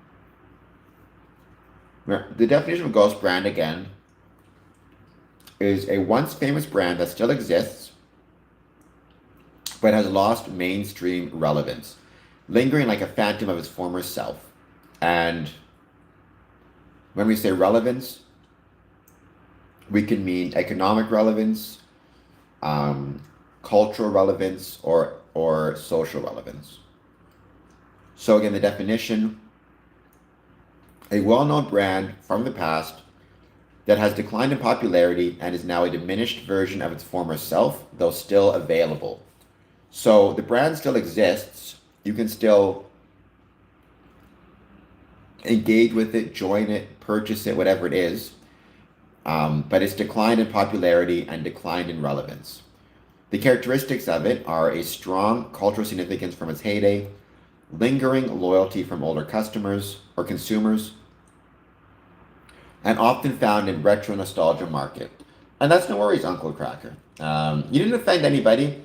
I'm just saying, you know, whenever there's disagreements within a chat, the problem with chatting is, again, it limits your ability to make full arguments. I don't have that disadvantage, so when I sound stupid, it's nobody's fault but my own. Well, examples: brands like Sears or Barney's, once titans of industry, are described as ghost brands because they still exist but are shells of their former power and market dominance. And again, we can use, in a positive sense, we can use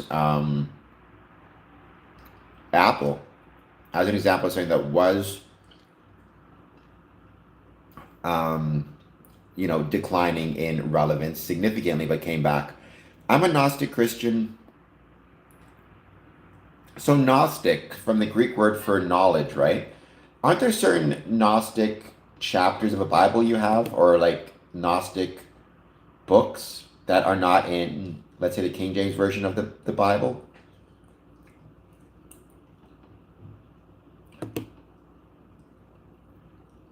Okay, cool. How long have you been a Gnostic Christian? So when you consider Freemasonry, right? Freemasonry is not a ghost brand in the sense of being entirely defunct, but it is an organization grappling with a significant decades-long decline in membership and perceived relevance in modern society. Membership in North America, for example, dropped by roughly 75% from its peak in 1959. Okay, very cool. What is it that drew you to Gnostic Christianity?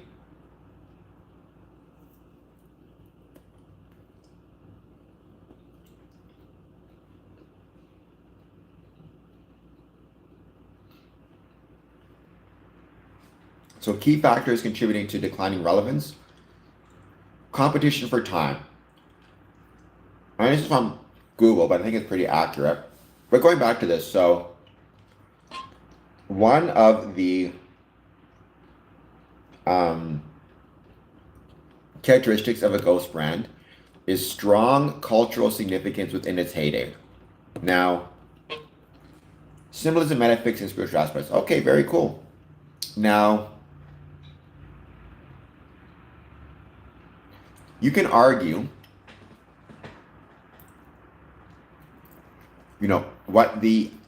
what Freemasonry's heyday was, quote unquote. And I'll kind of leave that up to everybody watching this. I would argue that Freemasonry's heyday was in 1959, at which point there was over 4 million Masons in America. I was searching for identity. Okay. And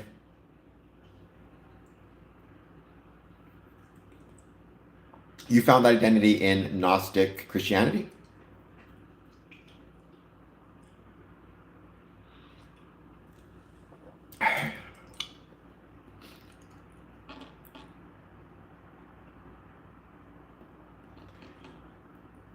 Okay, so where did you find are you still searching for identity?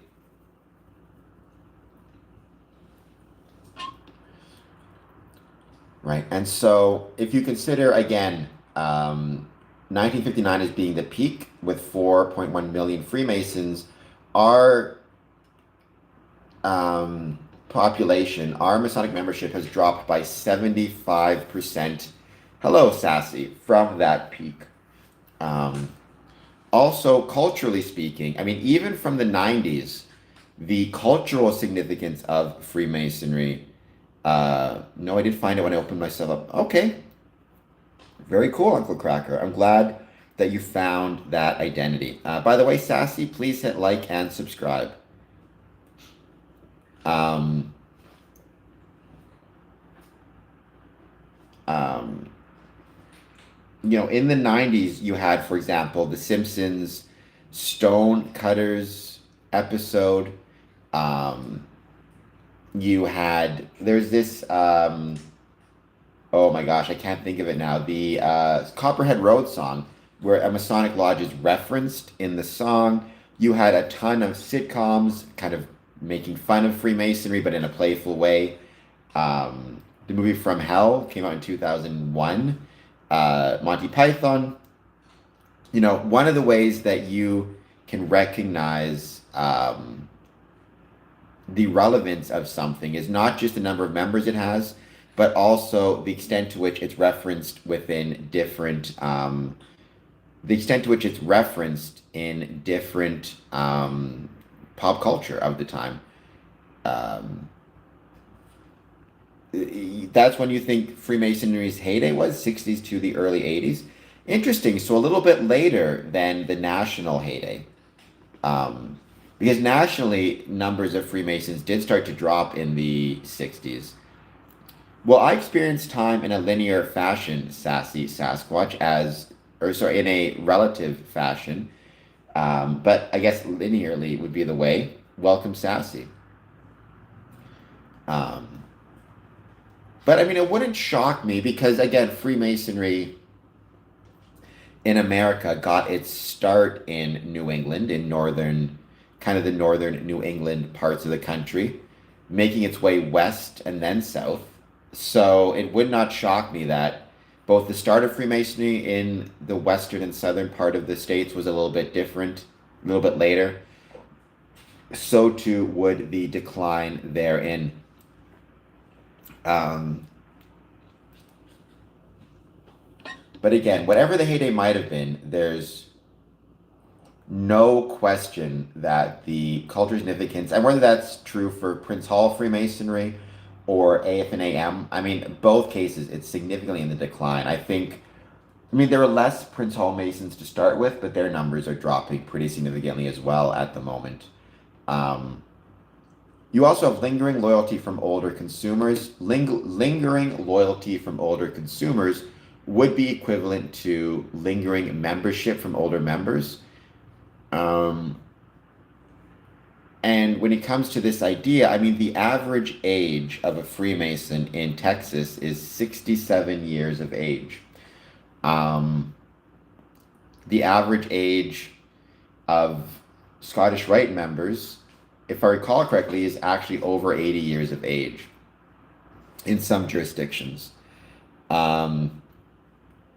Well, you have to talk to your jurisdiction, right, Uncle Cracker? Because there's no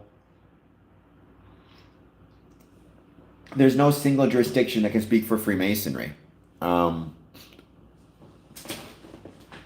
and the reason for those kind of liaisons and no new blood, competition for time. In the past, fraternal organizations filled a social void after work. Today, people have numerous other options for community entertainment and personal development, making the time commitment required by Freemasonry less appealing. Not just the time requirement, but the time inelasticity. Right? So, for example, people may be willing to spend time working out. But the way gyms are set up nowadays, you have a 24-hour gym. You can go whatever time you want. So if you have a work schedule that's flexible, sometimes you're working for 8 hours, sometimes 12 hours, sometimes, whatever it is in a day. One day you may be able to make it to the gym at 5 in the morning. The next day you may be able to make it to the gym at 5 at night. You know, the way so much of the world nowadays is customizable and the focus is on customization, you can show up to your Masonic lodges. So you can show up to the gym whenever it's most convenient for you. You may be willing to spend, you know, 20 hours a week working out, but you determine when those 20 hours will be, or how they'll be apportioned in a week. Freemasonry, not only does it require a time commitment, but that time is inelastic. Well, time is represented by the 24-inch gauge usually. Um, if you have the first meeting of the month takes place 7 p.m. every Thursday, then you don't get to say, gosh, work is such that we need to move the meeting to 8 p.m. or 5 p.m. That's the time, that's when you show up. And I think we have been programmed by these smartphones, um, and by technology to believe that everything can be customizable. Um, even our entertainment, right? You think about it, back in the day, if you wanted to see a movie, um, you were, I mean, certainly in like the 50s, 60s, 70s, you were at the mercy of the schedule of the movie theater. You couldn't watch the movie whenever you wanted. You had to watch it when the movie theater was showing it. Then it did change a little bit with the advent of VHS and home videos, but even then, you had to wait until it came out on video. If you're renting it, you had it for a limited period of time. And a lot of people didn't have VCRs, right? But now in 2025, we're programmed to this idea that, I can carry a movie around in my pocket and I can watch it whenever I want, and it's not a big deal. Um, Again, Freemasonry, though, or any civic group, there are set meetings, set dates, set times. Yes, one more like. What do you mean by welcome, Rondo? Thank you for being here. Ghost brand is brands that were formerly prominent or had a great deal of economic or cultural or social relevance, but now no longer have the case. Sears, um, Polaroid, the extent to which they are still exist, it's on the backs of older loyal customers, but they're not bringing in any new customers or new consumers or new members. Um, and Rondo, how's it going? Thank you for being here as always. Netflix offered to buy Blockbuster 2. They subsequently declined the offer. There you go. Welcome, Sean. I think you might be new to the stream. Please hit like and subscribe if you are new. Maybe do a super chat. Rail, good evening, good afternoon. I mean, Blockbuster is a great example. I mean, Blockbuster wouldn't really be a ghost brand anymore because Blockbuster no longer exists. But for the last couple years of its existence, Blockbuster was absolutely a ghost brand. I remember growing up, Blockbuster was a huge deal. It was a part of the ceremony of kind of life, right? Like, what are you doing on the weekend? You're going to rent a movie, you order pizza. There's a social aspect to it because you go out with your friends. Um, you meet your friends maybe work at the Blockbuster. Like when you're a kid, you go with your family, then when you're older, you go with your friends, or you see your friends at the Blockbuster. There's this kind of, you're calling people, right? There is this kind of social aspect to it. But again, when you have every movie you could ever want on your phone, you gain the convenience of being able to do whatever you want, but you lose the social aspect of being connected to your community through this one central location. I love physical media, Mr. Keeps. I think, again, physical media, I wish it was coming back because, I mean, everything changes and so be it, right? So be it. Because, I mean, again, people from the 50s to the 90s would be saying, like, movie theaters, that's the social aspect. Now we have physical media where people can just watch it at home. And now people say that about Netflix. But I do think physical media has some really special and unique properties that you don't get Netflix. The obvious one would be commentary tracks and special features, um, the artwork on the packages, which are it's like a book, right? Like there's something special not just about the words in the book, but the artwork designed on the cover, how it looks sitting on a shelf, the graphic artist work involved in that, the work of creating the menus. I mean, it's one of those things where it's just like there are certain qualities to physical media that we lose with the Netflix streaming era. What we gain is obviously a greater selection, an easier time finding stuff, and maybe less expensive, but I would argue my doesn't feel less expensive at the moment. We did. Yes, Mr. Keeps. Thank you, Uncle Crack, for the help. We did miss I missed those DVD logos. I still have physical media, and I'm still, like I said, I'm a big proponent of physical media. But I get things, and that's true, honestly, even for Freemasonry. I mean, obviously, I would be incredibly saddened if Freemasonry ceased to exist, and I hope it never does. But if in, 100 years Freemasonry does cease to exist and no one alive has ever heard of it, then so be it, right? Like, at the end of the day, you don't get to decide how the world changes. You get to fight for the version of the world that you want, whether that be to change or stay the same. But you have to be a little bit sanguine about the fact that a lot of it's, and all you can do is your best.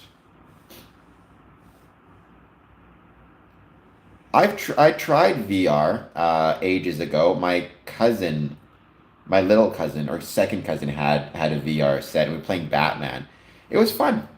It was fun. But I'm still an old school PS3 guy myself. There are plenty of clandestine. Sure, there are tons of clandestine operations. I'm not one of those people who gets automatically concerned about the clandestine operations. I think a lot of Masons overplay the worry. Plenty of sand in the sandbox. Just so long as you are not claiming that, like if a clandestine lodge claims that by joining the clandestine lodge, they are now a Mason and can attend Masonic meetings around the world, that's not okay. But if you want to start your own group and call it, I don't know, John's Order of Masons, then I'm not going to stop you. Just make sure you're honest about what it is you're joining, which is a single civic group as opposed to a civic group that has connections and recognition with Masonic groups around the world. Other reasons for becoming a ghost brand: generational shifts. Younger generations often not following their father's footsteps automatically. General decline in civic engagement, right? The decline in Freemasonry is part of a larger trend affecting all voluntary associations, including church groups, labor unions, and other service clubs, as documented in Bowling alone. Retention issues. A primary challenge is retaining new members who often leave due to lack of engagement, poor experience in the lodge, or feeling that the organization does not offer enough value beyond basic business meetings. Erosion of secrecy, erosion of secrecy and mystique. The internet and widespread availability of information online have diminished the mystique of its once secret rituals and symbols. What once drew members to discover secrets is now a simple Google search away. That's kind of true and kind of not true. No, not every other civic organization. Just a clandestine group would be a group that claims to be Masonic but is not, right? So, like, the Moose aren't clandestine, the Elks aren't clandestine. Um, I don't know. Knights of Columbus aren't clandestine. Um, a clandestine group would be if you started Rondo's Masonic Lodge, um, and you put up a square and compasses on top of your garage door and said, well, Shriners are Masons, Uncle Cracker. Shriners are part of the Masonic family. Um, what makes a group clandestine is when they claim to be Masonic but are not. But if they're not claiming to be Masonic, then they're not clandestine. And like I said before, even if they are claiming to be Masonic, I don't necessarily have an issue with it. My issue would be if, Rondo, if you start a group, you call it like Rondo's Masonic organization, but then you tell people who are joining, you're now a recognized Mason and you can visit lodges, around the world. Because that would be, since your group is clandestine, that would be a lie, right? But if you want to start your own group and you want to kind of borrow Masonic symbolism and Masonic ideas, then I'm not going to stop you. It's one of those things, though, where your likelihood of succeeding is going to be pretty low because once people find out they're joining something that is not quote unquote legitimate masonry but clandestine, they're probably going to want to join the real thing. At least that would be my experience and my assumption.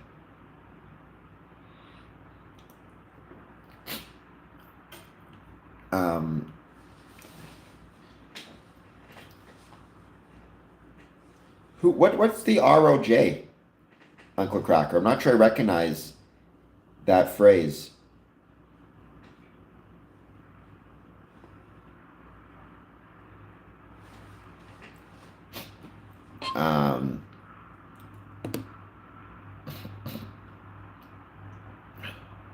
Right, when you talk about, there's this question here, 10 common problems that can lead to brand destruction.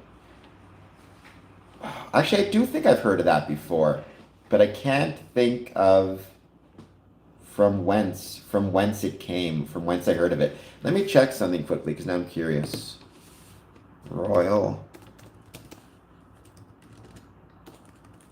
Order of Jesters.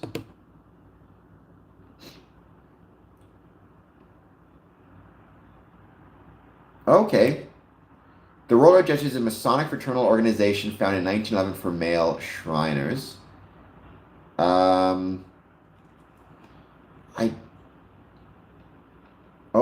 I don't know.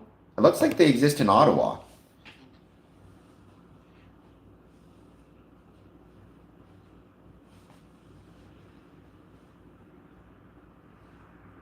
Looks like admission is by. I don't think I've ever met any ROJ, Royal Order of Jesters, in Windsor.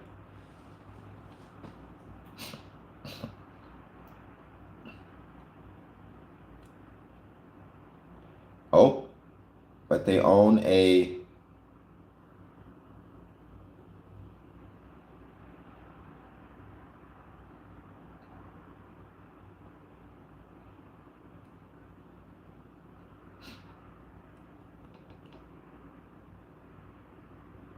Cool. Like I said, I remember hearing about it, but I couldn't place it.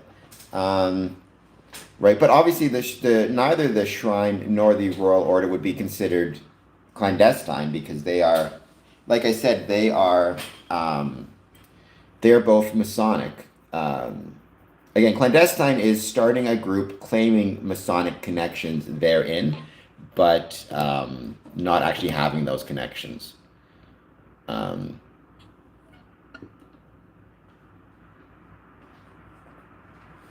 Right. So, in terms of reasons that a brand can become a ghost brand, and this is true for Freemasonry as well, there's no clear understanding of the brand's target audience. With, oh, okay. Yeah, no, the kind of the main orders, right? The three main um, appendant bodies, York Rite, Scottish Rite, and Shrine. And then within the Shrine, I guess you also have ROJ. And then once you start looking overseas from North America, you have things like Memphis, Mizraim, you have the Oriental Rites, even within Scottish Rite, you can have 3 degree, you can have the first 2 degrees also be Scottish Rite degrees. Um, there's a Scottish Rite jurisdiction which is in, for example, Louisiana has it. I know. You have Irish lodges like in London, Ontario. So, right. So when there's no clear understanding of the brand's target audience within Freemasonry, the question kind of changes. What is the Masonic target member potentially?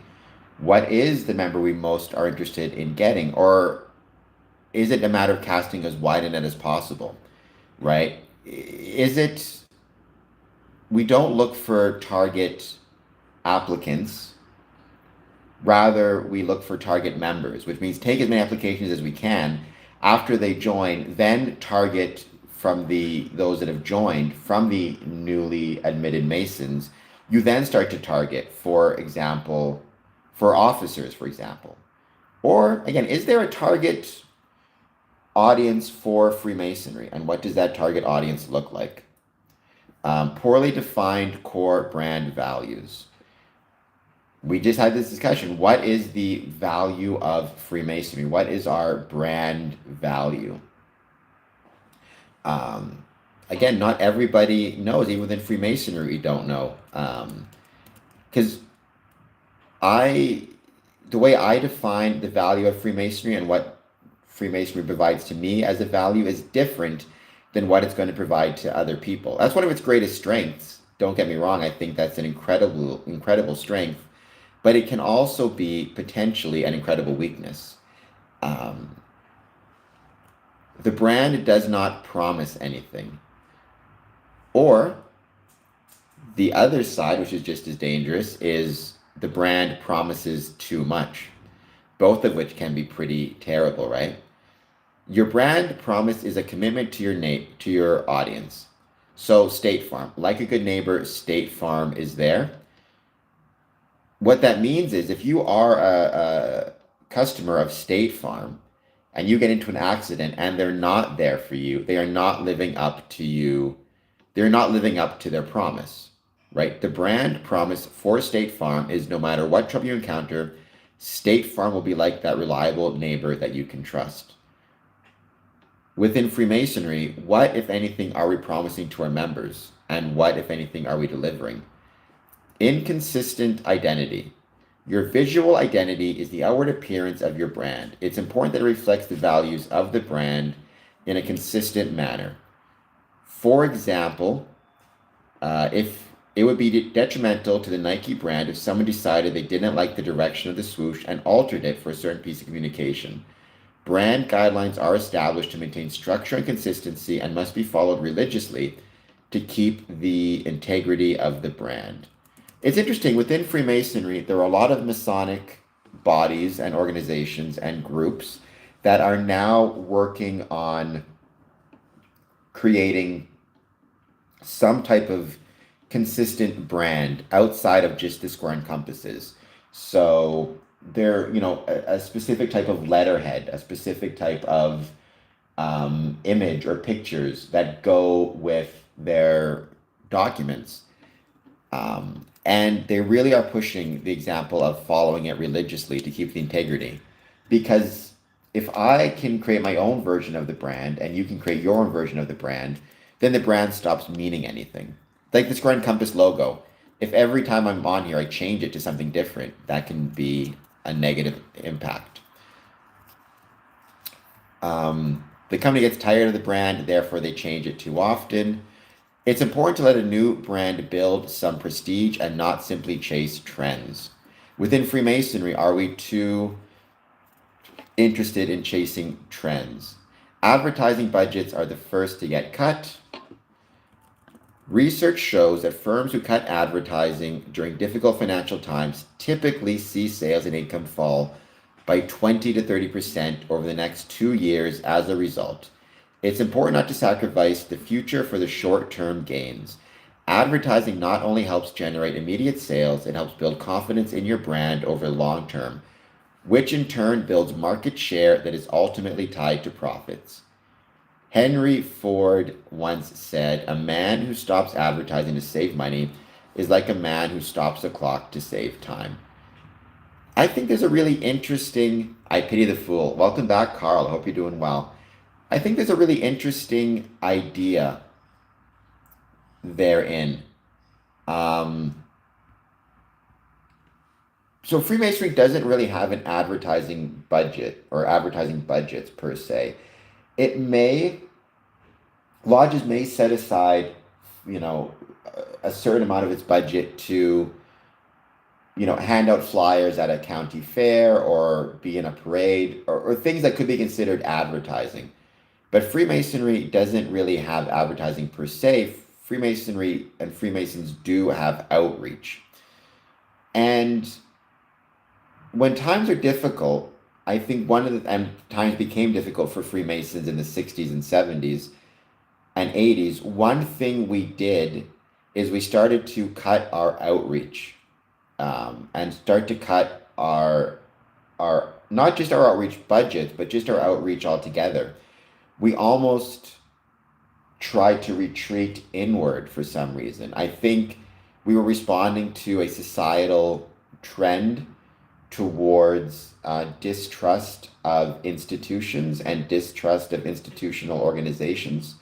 But for whatever reason, we started to cut our outreach, both the time we were spending in outreach and the money we were spending in outreach.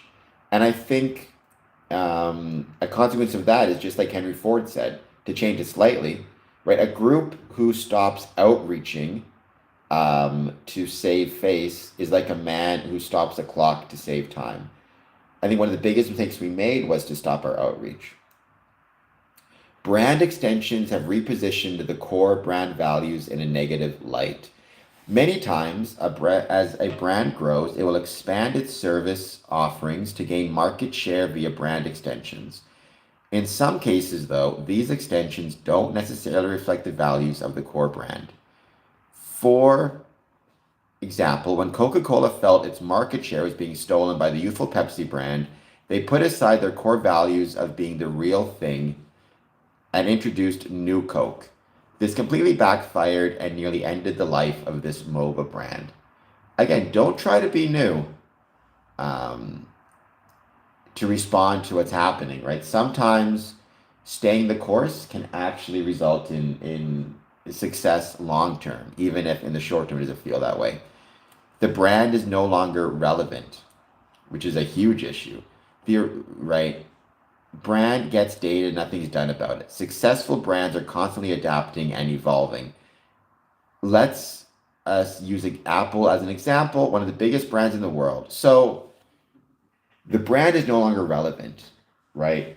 Let's say, for example, the brand in Freemasonry. Hello, Joshua. Thank you for being here. Let's say the brand within Freemasonry, or one of the brand promises, is the ability to maintain connection and brotherhood with the members. You now don't need Freemasonry to maintain, it's not relevant to maintaining connection. Everybody has a phone, everybody has social media. In fact, maintaining connection with, through Freemasonry, you meet people through Freemasonry, but to maintain the connection, Freemasonry is not relevant.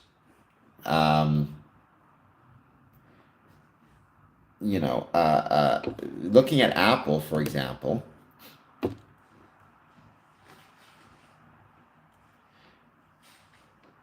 right?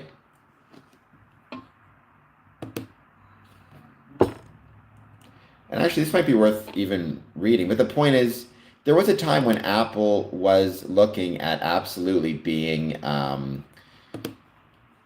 was a ghost brand, right? It was almost insolvent once upon a time. The relevancy that Apple had in the 80s and early 90s had ceased to exist for a lot of different reasons. We can talk about that later, but the point is Freemasonry relevant? What is the brand to Freemasonry and how is it relevant, right? New managers want to leave their marks. You see this all the time with sports brand. A new owner takes over a team and suddenly there's new logos and uniforms all around. When Wayne Gretzky became owner of the Phoenix Coyotes, He didn't care for the old style uniforms and direction of the teams. The Coyotes were rebranded and the logo colors we see today. When new team ownership took over from Gretzky in 2013, they tweaked the brand again and changed the team name to the Arizona Coyotes to include more of the geographical fan base. Sometimes changes make sense. Sometimes changes don't.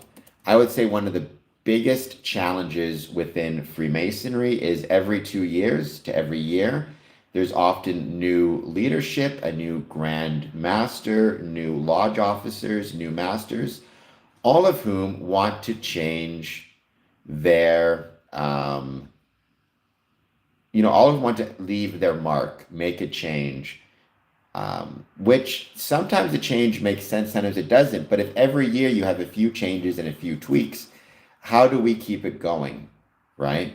That is where the challenge is. Or how do you maintain consistency if people feel like there's constantly changes? And the last one, there's no emotional connection, right? Usually the byproduct of problem number one, the brand needs to captivate the hearts of its audience. The brand needs to captivate the hearts of its members. If there's no emotional connection to a Masonic lodge by its membership, they're not going to care to show up. One of the questions I always ask people is if your Masonic lodge or your Masonic body ceased to exist, would anybody care? The answer is yes. How many? The more people who care, the more relevant your Masonic lodge is, the more of an emotional connection there exists therein. If they wouldn't care or there's no emotional connection, there's no relevance, right? How can you maintain emotional connections between your lodge and the membership?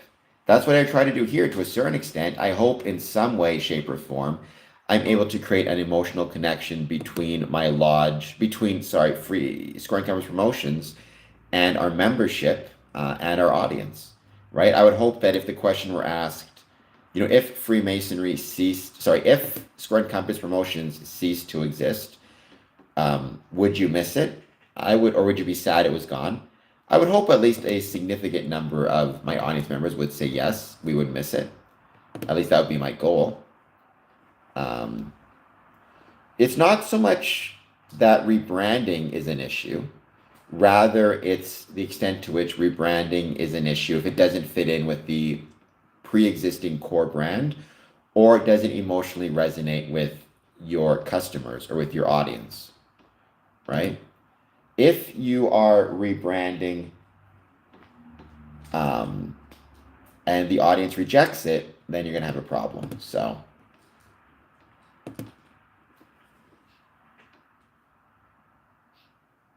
I mean, the question is, what do you think of the those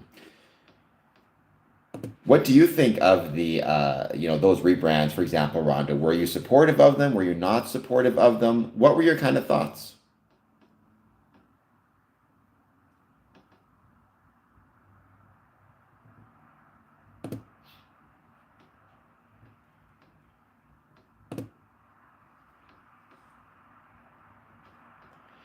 And with that, I think what we in Freemasonry need to think about is, are we potentially a ghost brand? Are we becoming a ghost brand? And how can we avoid this decline? Smartbigger.ca talks about this. We're all familiar with brands that were once popular but are no longer seen in the marketplace. Trademarks have been replaced, disappeared from the scene. Sometimes the decline of a brand happens slowly over the course of many years. I would say in Freemasonry that has been the case. It's been a slow decline. It's been a slow but steady decline. But other times it is a result of a single catastrophic event or series of events. The slow decline of a brand can happen for several reasons. The simple passage of time can cause consumers to perceive that a product is old and, more importantly, meant for older people. In this respect, the initial popularity of a brand and long-term loyalty of initial consumers can work against it in the long run, since it may be considered to be your father's brand down the road. Other reasons for a slow decline include a failure to maintain quality standards, price fluctuations, Increased competition and simple brand neglect. I would say within Freemasonry, there's definitely an element of brand neglect that we're dealing with, um, for a variety of reasons.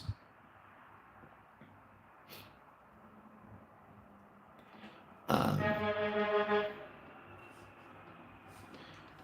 the decline of a brand can occur for a variety of reasons, but very often brands can be rescued or resurrected, again, such as Apple. Um, okay. The decline of a brand can occur for a variety of reasons, but very often brands can be rescued and resurrected. Salvaging an existing brand is not only possible, but it is sometimes a better and more profitable strategy than creating and launching a new brand. The development and marketing of a new brand can cost millions of dollars, and with a bit of effort and polishing, it may be possible to dust off the old one at a substantial cost savings. Remember, capitalize on the brand's long-standing customers. Their loyalty and enthusiasm for the brand can be key to its revival. Engaging them in promotions and contests by way of social media and other means can create new interest in and excitement surrounding the brand. Be sure to review existing protections for the brand and take care of any updates or upgrades as necessary. Take a second and careful look at the backstory behind the brand. What was socially acceptable when it was originally created may no longer be embraced by consumers.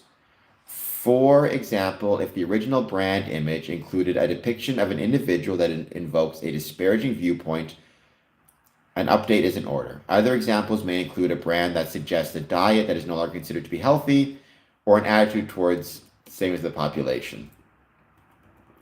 Don't discount the potential power of nostalgia. Did you think that vinyl records or Polaroid cameras were a thing of the past? In some situations, capitalizing on the vintage aspect of a brand may be a sound strategy. Well, that's not good. I'm definitely not a fan of that type of nostalgia. Um, Identify and reassess the target market for the product or service. Markets shrink or expand over time and can also undergo inherent changes. In some cases, it may be preferable to shift the target, and in others, the creation of a separate um, um, new sub-brand or line of products for a particular market segment may make sense, etc. Technology can be key to rebooting a brand. Interesting. So I've heard about Gad Saad. I think I may have seen him, if I'm thinking of the right person.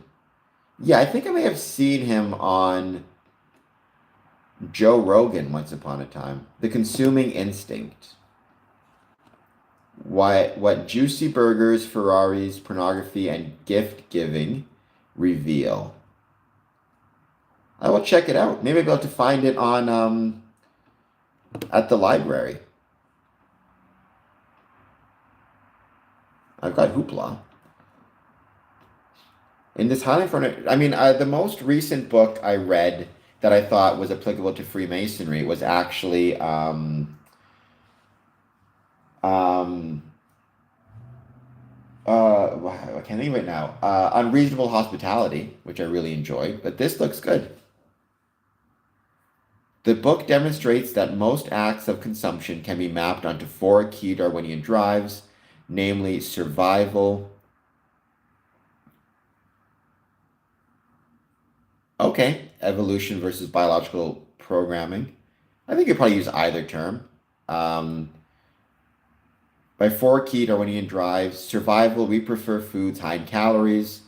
Reproduction, we use products as sexual signals. Kin selection, and reciprocal altruism.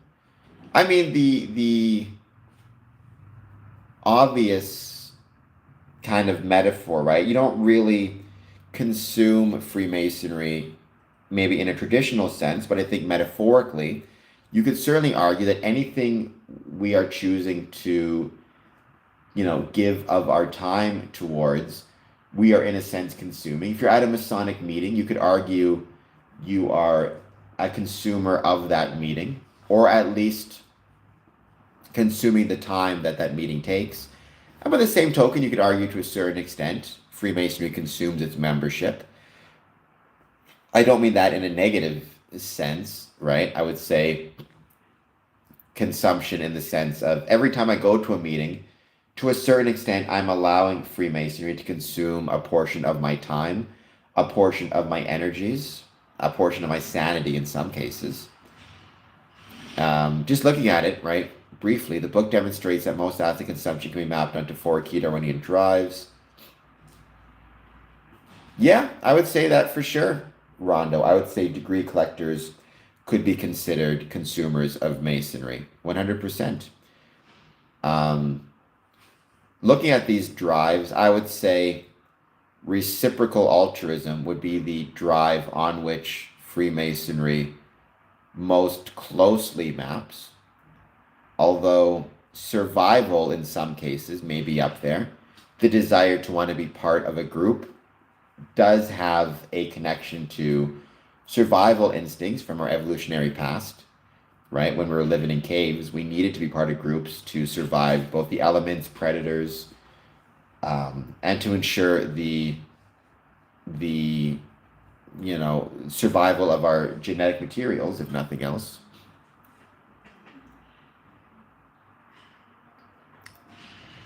I'll check. Maybe I can rent it from the library. Or not, I mean, borrow it from the library, I guess would be the proper term. Or Hoopla might be a good source, which is a online, you get it through, if you have a library card, you can sign up for services like Hoopla, Hoopla, and you can borrow books in a digital format, either the audio book or the book itself, like the electronic copy of the book itself, if you don't want to get the physical book. So, I mean, a lot of, I think, Masons, unfortunately, I think this is true for a lot of Grand Lodges as well, they don't seem to like the idea of thinking about Masonry in terms of customers or consumption, which is fine, but they haven't replaced it with anything, right? And when it comes to, for example, how we grow the brand of Freemasonry, I think a marketing or a consumption approach is the best. Um, because, no group is going to be better at understanding how consumers consume, how customers make decisions than an organization or business, for whose survival that knowledge is necessary.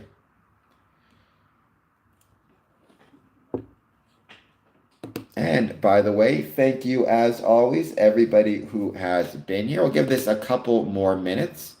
Then I think I'll end this stream.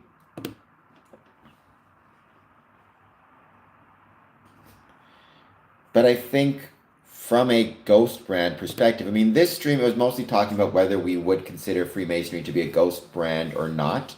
Not really providing at this point any necessary solutions.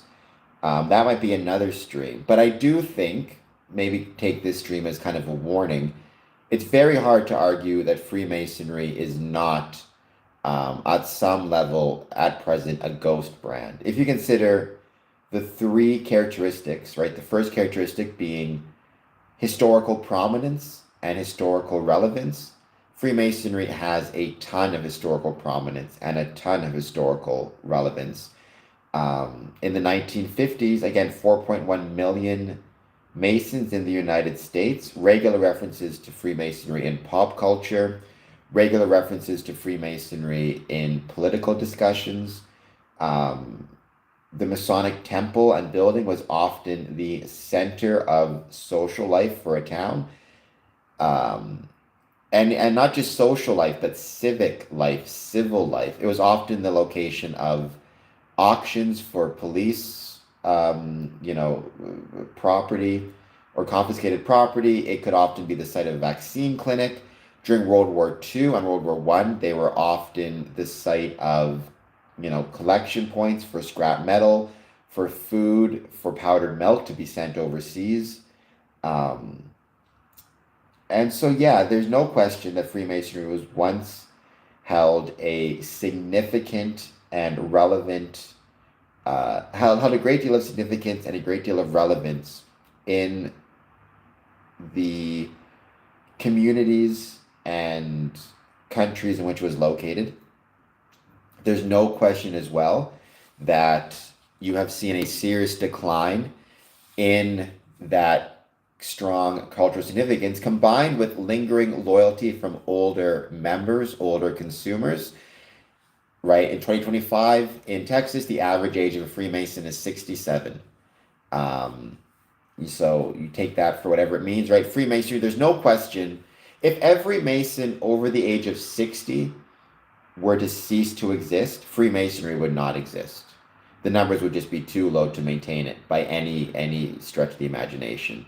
So it's that strong historical cultural significance combined with lingering loyalty from older consumers, older members, um, and then the extent to which Freemasonry is still appealing to younger people, often it's appealing as an example of nostalgia.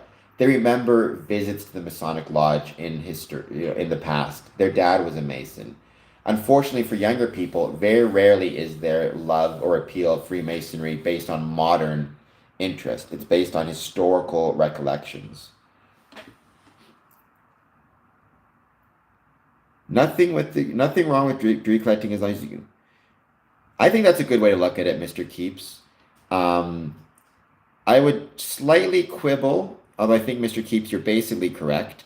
I would slightly quibble with the word everything because even for me, I mean, I don't know the number. Gosh, as an estimate, I'm going to say 50. I'm going to say since I joined 20 years. I'm going to say I've seen 50 first degrees and organized a lot of them and done rituals. I still don't think I've absorbed everything from that degree. However, I definitely absorbed a sufficient amount to feel comfortable moving forward. So I think that's the key. Absorbing enough to feel that you can move forward, right? In which case, there is nothing wrong with getting as many degrees as you feel comfortable with, or as your wife feels comfortable with in some cases. But yeah, there's nothing wrong with moving up. It's just, are you moving up after you've absorbed a sufficient amount of information? Oh my gosh. Maybe I know a lot of Toronto Masons, but think um I can't think of any who are part of Victoria Lodge off the top of my head. Costa, if you shoot me off an email, I'm going to give you my email information. It's info at squareandcompass.ca. Shoot me off an email. I will do some quick, a deep dive through my files and see if I can find somebody in Victoria Lodge that I recognize.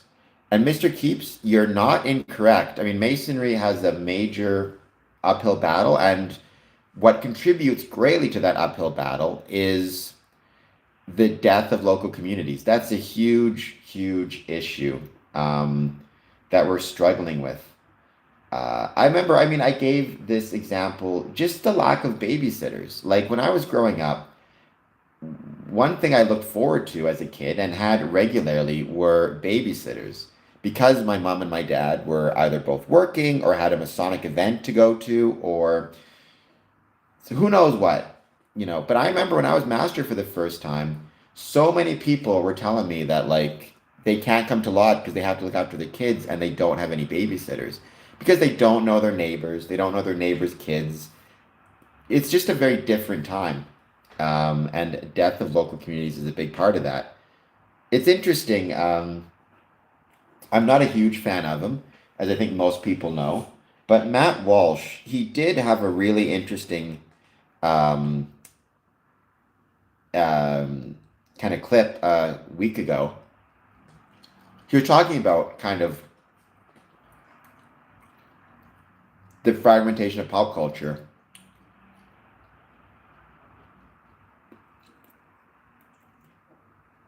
And he said, like, one way we need to grow pop culture again is by reinvigorating local culture and having local community again, the local video store, the local movie theater, local radio station, allowing these things to become popular again as a way to encourage local community. I want to add to that, what I would add to that is, and the local Masonic Lodge. But you're right, neighbors no longer know each other. What is 67? I have no idea what that is. Monk. Hello, thank you for being here. And then the question, Mr. Keeps, and the question to everybody is always going to be, is it a correlation? Is it a causation? Has the decline in Freemasonry caused the decline in local community? Was there something that was causing the decline in local community first that led to the decline in Freemasonry? Is it a combination? Or is there something? My suspicion is it's the decline in local community came first, and then the decline in Freemasonry followed.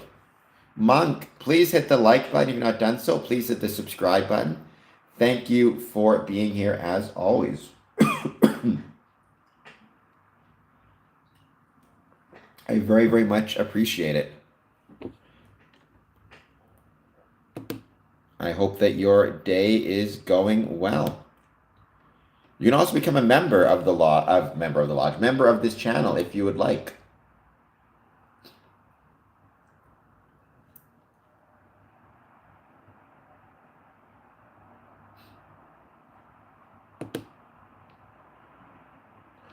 We're going to give this another couple minutes, and then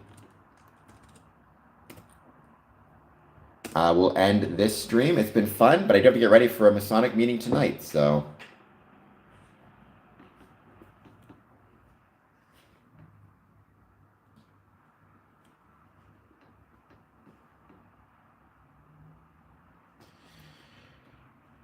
Yes, Monk.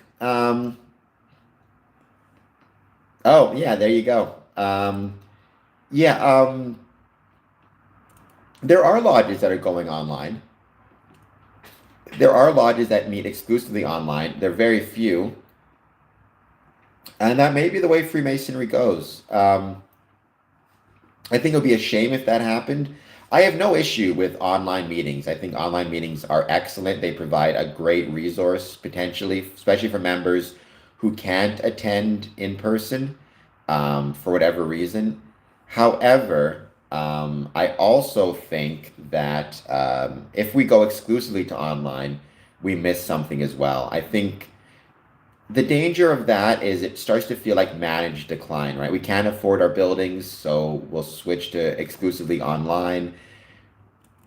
But then what happens when we're not getting people showing up to online meetings regularly? It's just the in-person, face-to-face camaraderie of brotherhood.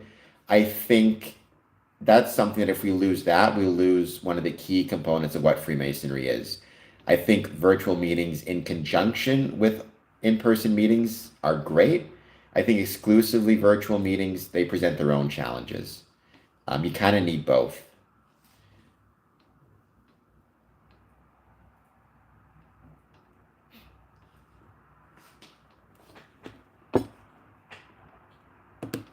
Oh, we have the budget coming up, by the way, pretty soon.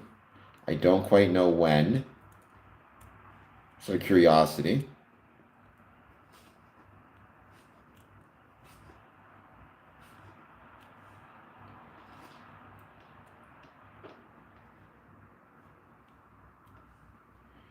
New polling shows two priorities are statistically tied, so no help at all. 47% say running a deficit to invest is their preferred priority, while 48% would rather focus on reducing the budget, and 5% said they are unsure.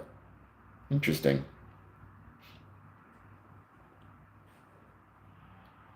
In terms of top priorities, healthcare was the top answer. Thank you, Monk. I appreciate that. If you want to support the channel, and you don't have to by any means, but if you want to support the channel, Perhaps you can, um, do a super chat of even 99 cents to help other people find it, or just share with other people. Sharing, liking, subscribing, all that stuff helps out big time. And that's very kind of you to say. So thank you so much.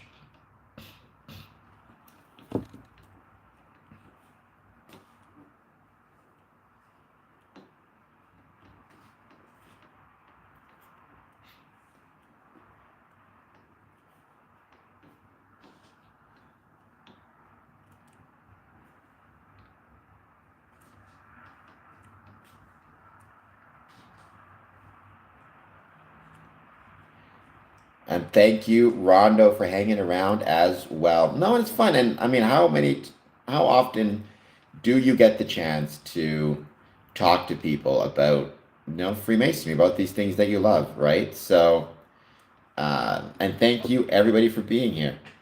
No worries, Casper. Yeah, I'll see if I can track down some brethren from Victoria Lodge. I mean, I know a bunch from the GTA, but I can't think Victoria Lodge off the top of my head.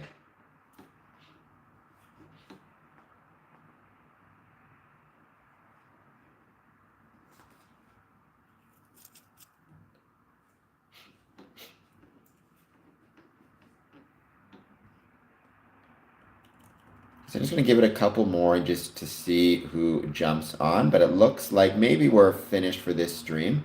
I got some stuff to check out. I got Gad Sad's work. Might be kind of fun to, again, I look forward to reading what he has to say.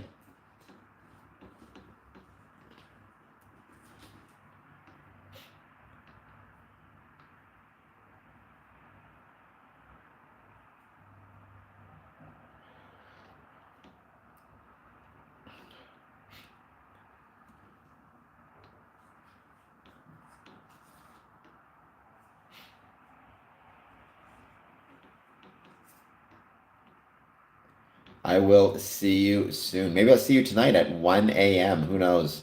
I'll do a 1 a.m. Eastern Standard stream as well.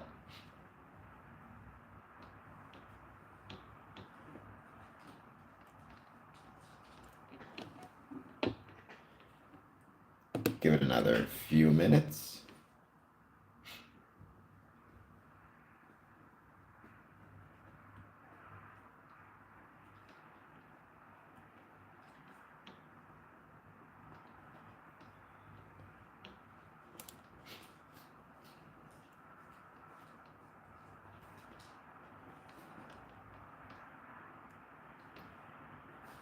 Actually, that'd be early for you. If I'm doing 1 a.m., you'll be what, 7?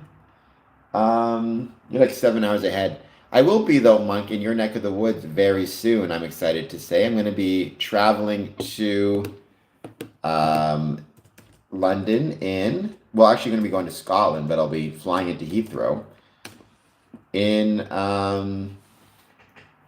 let's see when.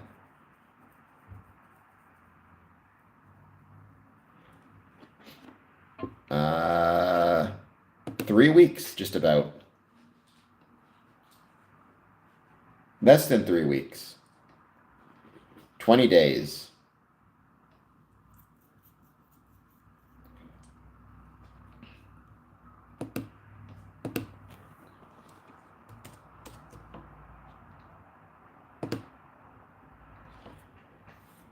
What's NC 500? I'm going to Edinburgh, so that'll be really fun. So I fly into London, and then I got family in Newcastle. So I'm going to be going to Newcastle first, and spending some time with them. And then from Newcastle, I will be going um, to Edinburgh for I up for an award, so I might be getting a Masonic award, which will be really cool. I look forward to it.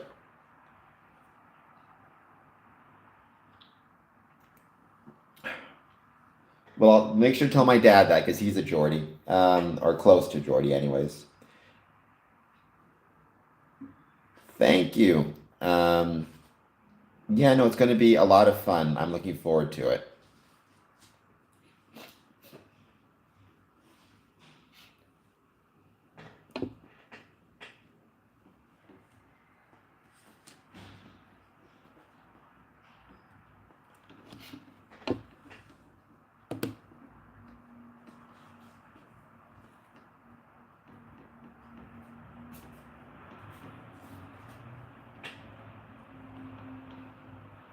can't wait to travel. I was thinking it's been a little while since I've actually traveled even. I say little, like I'm very lucky. I travel um, a lot more than kind of the average person, and I consider myself very, very lucky to do so.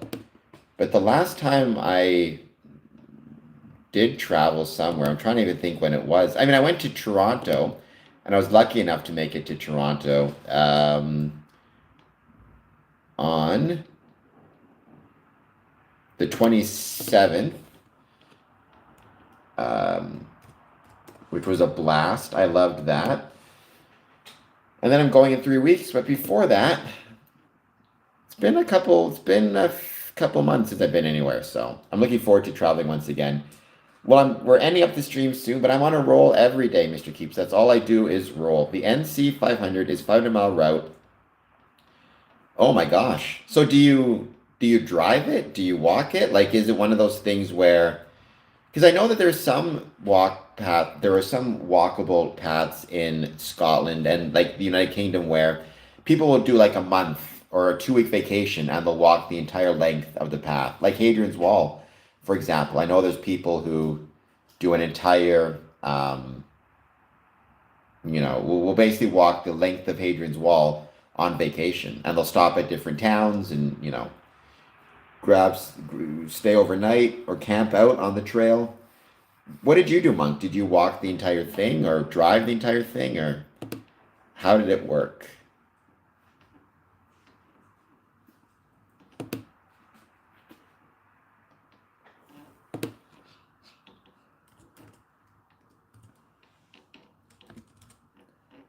Nice. I'm guessing you had a lot of fun doing it. What is one thing in Edinburgh you would suggest I try to see if I can?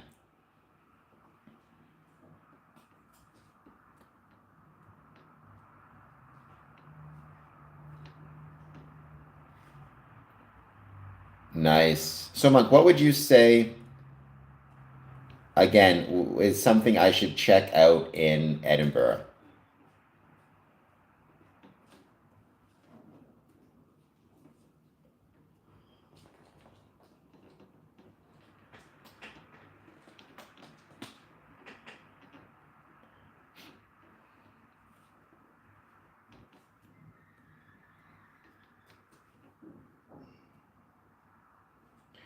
It's a beautiful old town, but get up on the walk above the city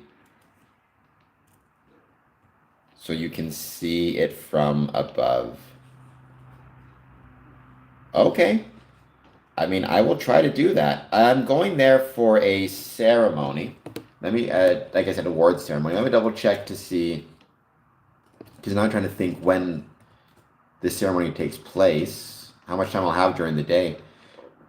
It's a steely, hilly. Well, I am in a wheelchair. Hopefully, they maybe have some accessible routes. I would keep my fingers crossed for that. But even if they don't, I'm sure I could find a way. But let me see. If there's a time.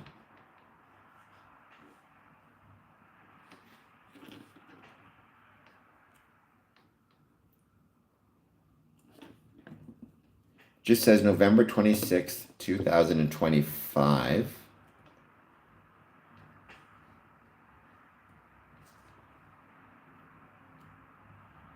It doesn't say. I'm sure it's. Hold on one second. I'm going to find this because I'm curious.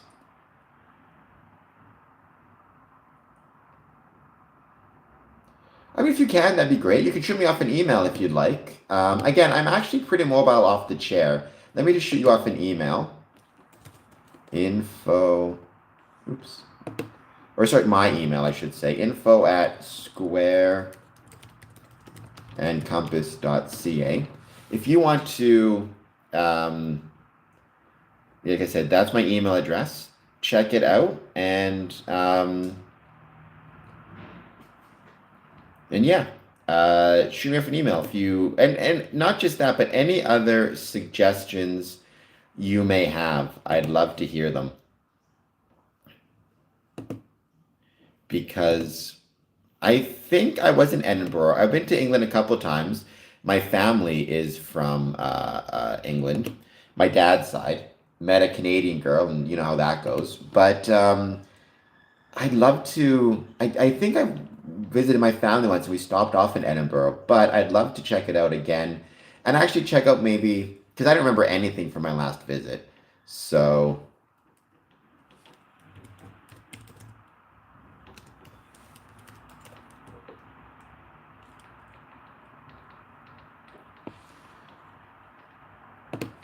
I would really love to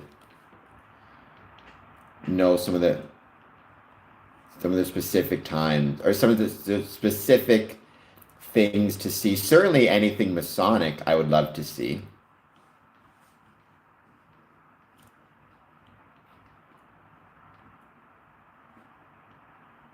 Oh, there it is, 10 a.m.